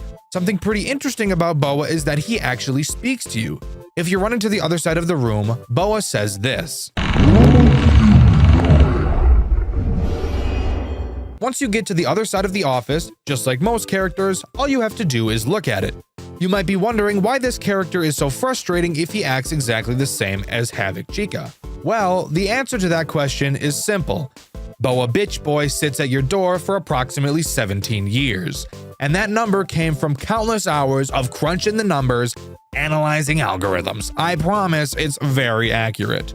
That's seriously why Boa is such a difficult character to deal with. Mixed with all the other characters that require so much of your attention, having a character that requires double or maybe even triple the amount of time can feel like a purgatory. But if you can handle that, you'll be on to Night 7. Night 7 contains Soul Cage, Molten Evil, and the deadly Wombo combo of Havoc Foxy, Golden Call, and Am I Real. No new characters on this night, but I'm sure it's just so that players have some time to find some strategies that can fend off the Butthole Trilogy gang. Night 8 is where this game cranks the dial up to 1,000. While it introduces no new characters, the combo of characters present is enough to make any grown man cry. I know I did. Night 8 consists of Havoc Freddy, Havoc Chica, Havoc Foxy, Golden Call, Am I Real, and the icing on the cake, the Boa. This lineup of characters is actually so disgusting, I find it difficult to use vocabulary fitting enough to describe my disgust. I could dish out 100 vulgarities, and it still wouldn't be enough to portray the feeling of dread you get while trying to beat this night. The Wombo combo mixed with the Boa is already bad enough, but throw Freddy and Chica into the mix and you're itching for somebody to commit quintuple homicide on everybody in their domicile. This is probably the most infamous night in this entire game. There's a one-on-one boss fight on a later night, but that doesn't even compare to this bullshit. You want to know the main issue? The main issue is that this night is entirely dependent on luck. That's the worst part. Most people who play FNAF will tell you that luck is the most unenjoyable part of any FNAF game because it doesn't matter how much you practice. Your chances of winning is entirely dependent on whether or not the game decides to fuck you in the asshole. And for some unfortunate people who played this game soon after it released, had to deal with an absolutely foul bug. Remember when I said that Chica had a terrible flaw? This is the time where I get to explain that flaw to you, the viewer. Chica used to have an incredibly glaring bug, that being, you would hear Chica laugh, signaling for you to move to the other side of the office to stare at her. So you do, but as you turn to look at her, she won't be there.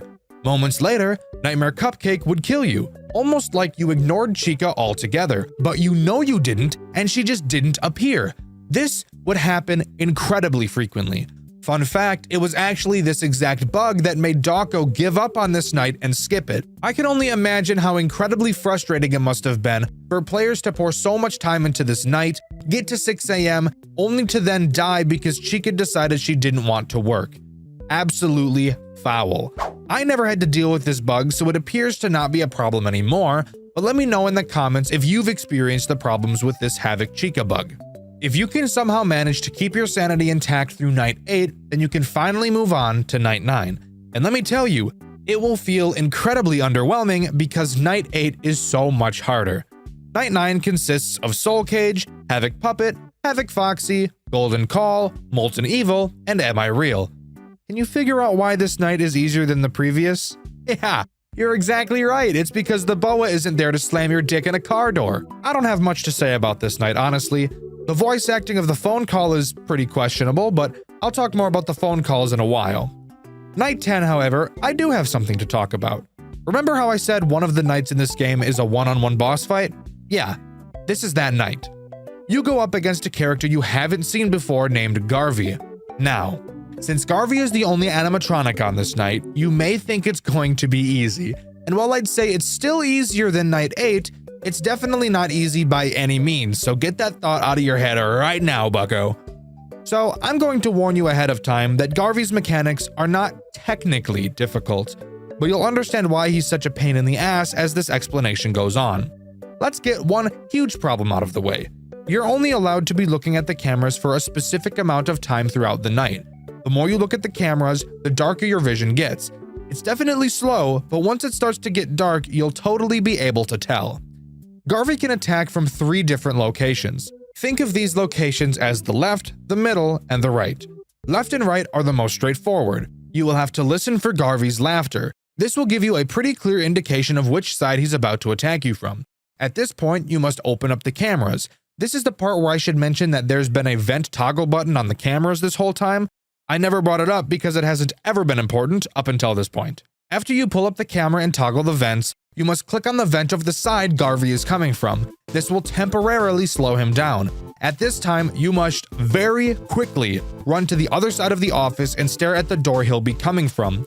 Beating him to the door is key. You have to be staring at the door before Garvey peeks in, which can be challenging because you need to be fast. Like, really fucking fast. It will not feel remotely fair, but as you start to learn his speed, it will get slightly easier.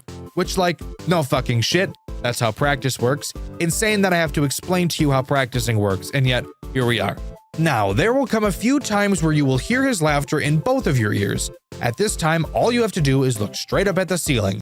You'll be able to see him staring back at you. Keep staring until he disappears, and you'll be good to continue. Honestly, the best part of this night is that you don't have to deal with Golden Call. God fucking damn, I hate that stupid ass animatronic bitch. But if you can manage to hunker down and deal with all of the garbage for long enough, you'll be able to beat night 10. But what happens then? Well, a cutscene plays. At our desk, we will be able to see a heart on the table for some reason. As we're confused, wondering why it's there, Garvey shatters the window behind us and begins chasing us through the building. We get trapped near a door and enter one final spacebar mashing minigame. The screen cuts to black and we're shown a gravestone of a John Wright, stating brat, scum, waste of air. So, that might seem confusing to you, so I suppose it's time I explain a bit about the lore, huh? Bear with me, as this is not one of my strong suits. So that John Wright on the tombstone is us. We've been playing as John Wright, as is mentioned in the Night 1 phone call. A man by the name of Peter is the phone guy, and he's the one calling us throughout the nights. He claims he used to be a security guard at Freddy Fazbear's. On night 1, Peter explains that we're dead and in a sort of purgatory, with several monsters roaming the buildings. And these monsters are supposedly our childhood friends. The reason why we're in a Freddy Fazbear's-like location is because our mind shapes the purgatory based off of the things we've seen, which could suggest we either worked at a Fazbear's location before, or at least have a strong tie to one. Peter says we can escape this purgatory, but he needs our help. He says to grab an audio tape that should be on the desk next to the fan. This is also where we learn that there is a tape that we need to collect on each night. All tapes, aside from the first, will appear randomly on one of the cameras, and I'll get into these tapes later. On night 2, Peter explains his theories about why we're being hunted by the animatronics. He believes that someone or something tried to manifest these ghosts into physical bodies. That attempt clearly failed, which is why all of the characters look so fucked. Peter believes that because we are ghosts, we have a plasma of sorts that the animatronics need to survive, and that's why they're trying to eat us up like a gourmet steak. We don't get the next meaningful piece of information from Peter until night 5, where he tells us that Golden Call is his own physical remains.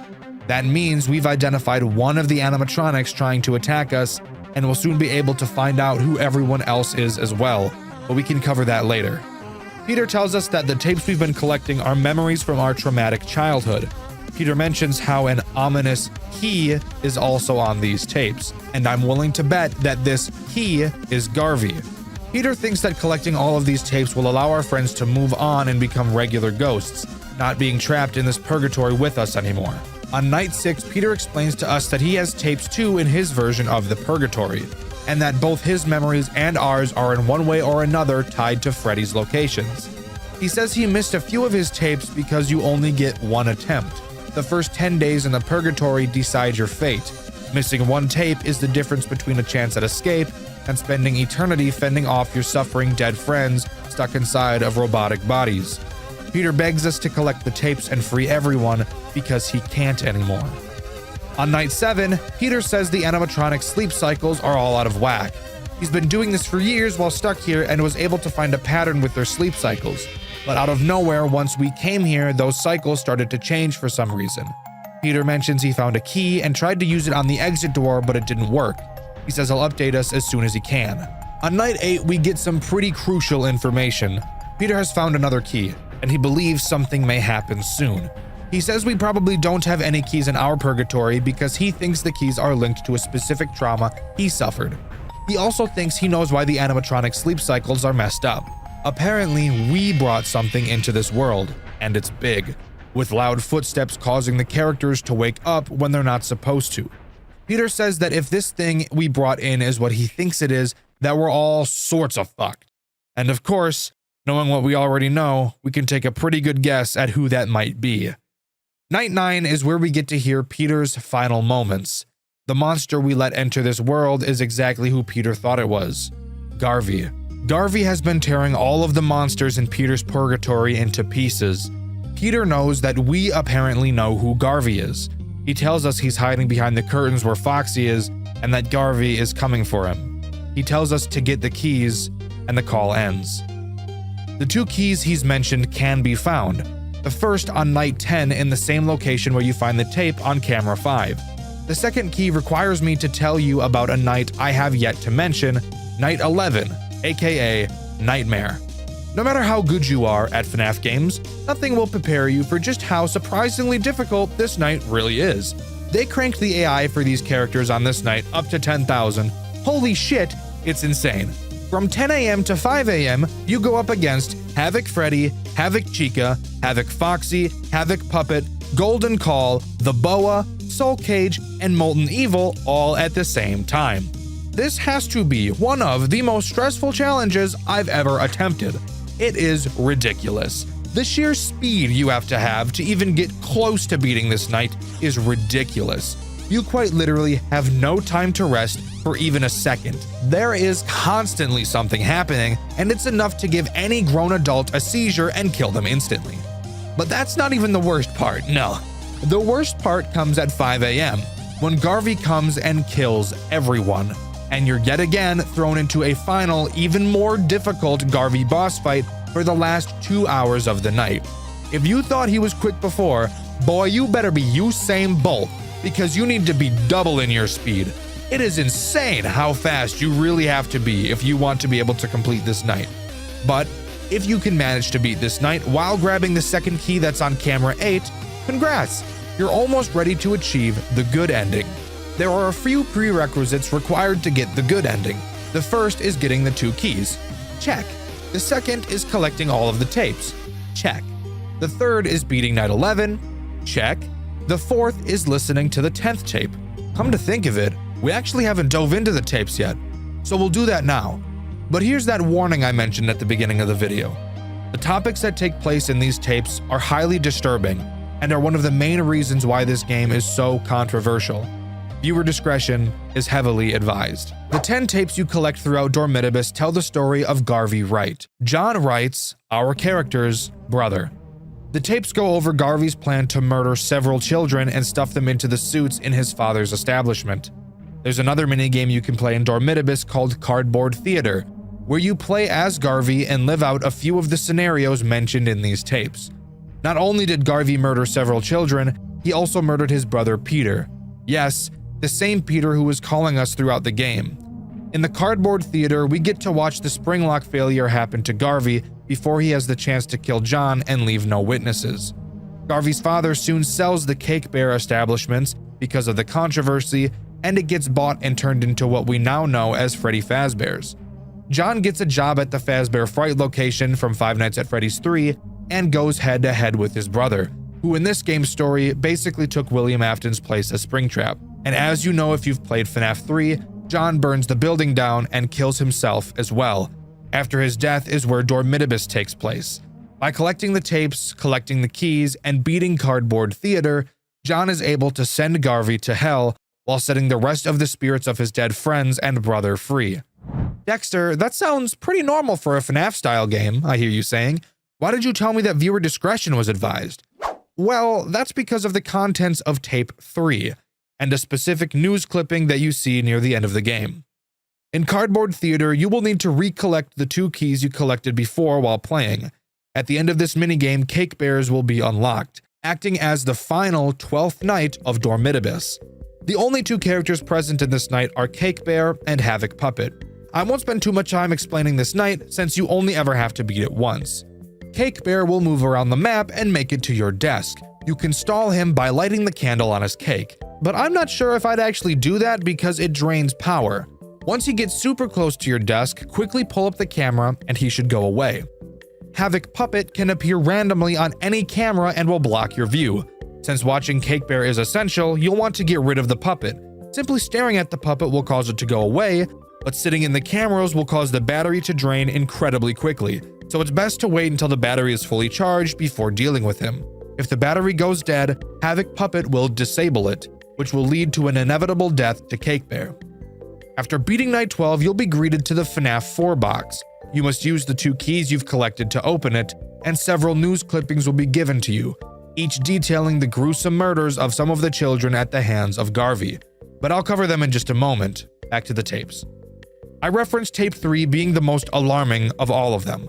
Rather than explain it to you, I'll just play it. My god! This is most certainly beginning to be fun. There's this hot 15-year-old that was part of the kids' friends group. You know, it was fun. She screamed, but nobody heard her. It was so much fun. She's in one of the suits now. Just a little more time until Fredbear's is going down as well. But hey, I'll find my ways to catch her at the others. You may have a good idea as to what Garvey is referencing doing in this tape, but if you need any clarification, one of the news clippings will confirm your suspicions. It reads, "The Fredbear's establishment in town was recently closed because of an accident with the animatronical characters. The CEO is now selling the franchise just like the previous owner did. The dirt that has been shed onto the establishment increased even more, as the police found the remains of a 15-year-old female in the back of the establishment, stuffed into a suit. She was supposedly raped to death by a yet unknown killer. Connections to the incident at the previous establishment are already being drawn." This clipping right here, mixed with the excitement in the voice of Garvey in Tape 3, is the sole reason why this game is so hated and is so disgusting. Almost everybody agrees that throwing rape into this story was completely unnecessary. Some may argue that depraved people will do depraved things like this, and it's odd to not acknowledge that terrible things like this really happen. And to a point, I understand your thought process. But to feel the need to add it to a game that will most definitely be played by children with no prior warning is insane. And it gets even worse when you dive into the person who made the decision to put this into the story, Blackout. Blackout has since left the internet, but a while after Dormitibus released, one of the members of the Radiance team responsible for games such as Treasure Island and Five Nights at Chuck E. Cheese Rebooted posted an unlisted YouTube video going over Blackout's messages of harassment towards them. Soon after that video followed a Google document surfacing regarding Blackout's behavior, regarding joking about raping people, being hateful towards trans people, and a laundry list of other terrible things. But the most egregious thing that Blackout has done was the Discord messages that were released revealing him to have been grooming a 12-year-old girl, making jokes about Germany's lax age of consent laws, and at one point even sending nudes to this child, this 12-year-old girl. After all of this unfolded, Blackout went on a hate brigade full of harassment and eventually left the internet, thanking his supporters that he for some reason thought he had. Now going to his Game Jolt page reads one message. Jesus Christ, just leave me be. I don't want to live in your heads rent-free. I've moved on, and you should as well. Bye. And with that, that's where the story of Dormitibus ends. A game that could have been something amazing, with a story that was really promising, soiled and ruined by a disgusting, perverted pedophile. Again, I encourage everyone to try their best to separate the art from the artist, but if you can't do that, then I'd recommend checking out the remake of Dormitibus that was made by some very talented creators if you're still interested in seeing what this game has to offer, minus all of the disgusting and unnecessary perversions. But let me know what you think. Taking out the disturbing lore and separating Blackout from it, what do you think about the gameplay of Dormitibus? Do you really like it, or do you feel like it's pretty lazy? I'm interested to hear what you all have to say. The question of this video is, what is a canceled FNAF game that you'd like to see brought back and finished? With the question of the video being asked, I've been Dexter, and I'll see you all in the next video. See ya!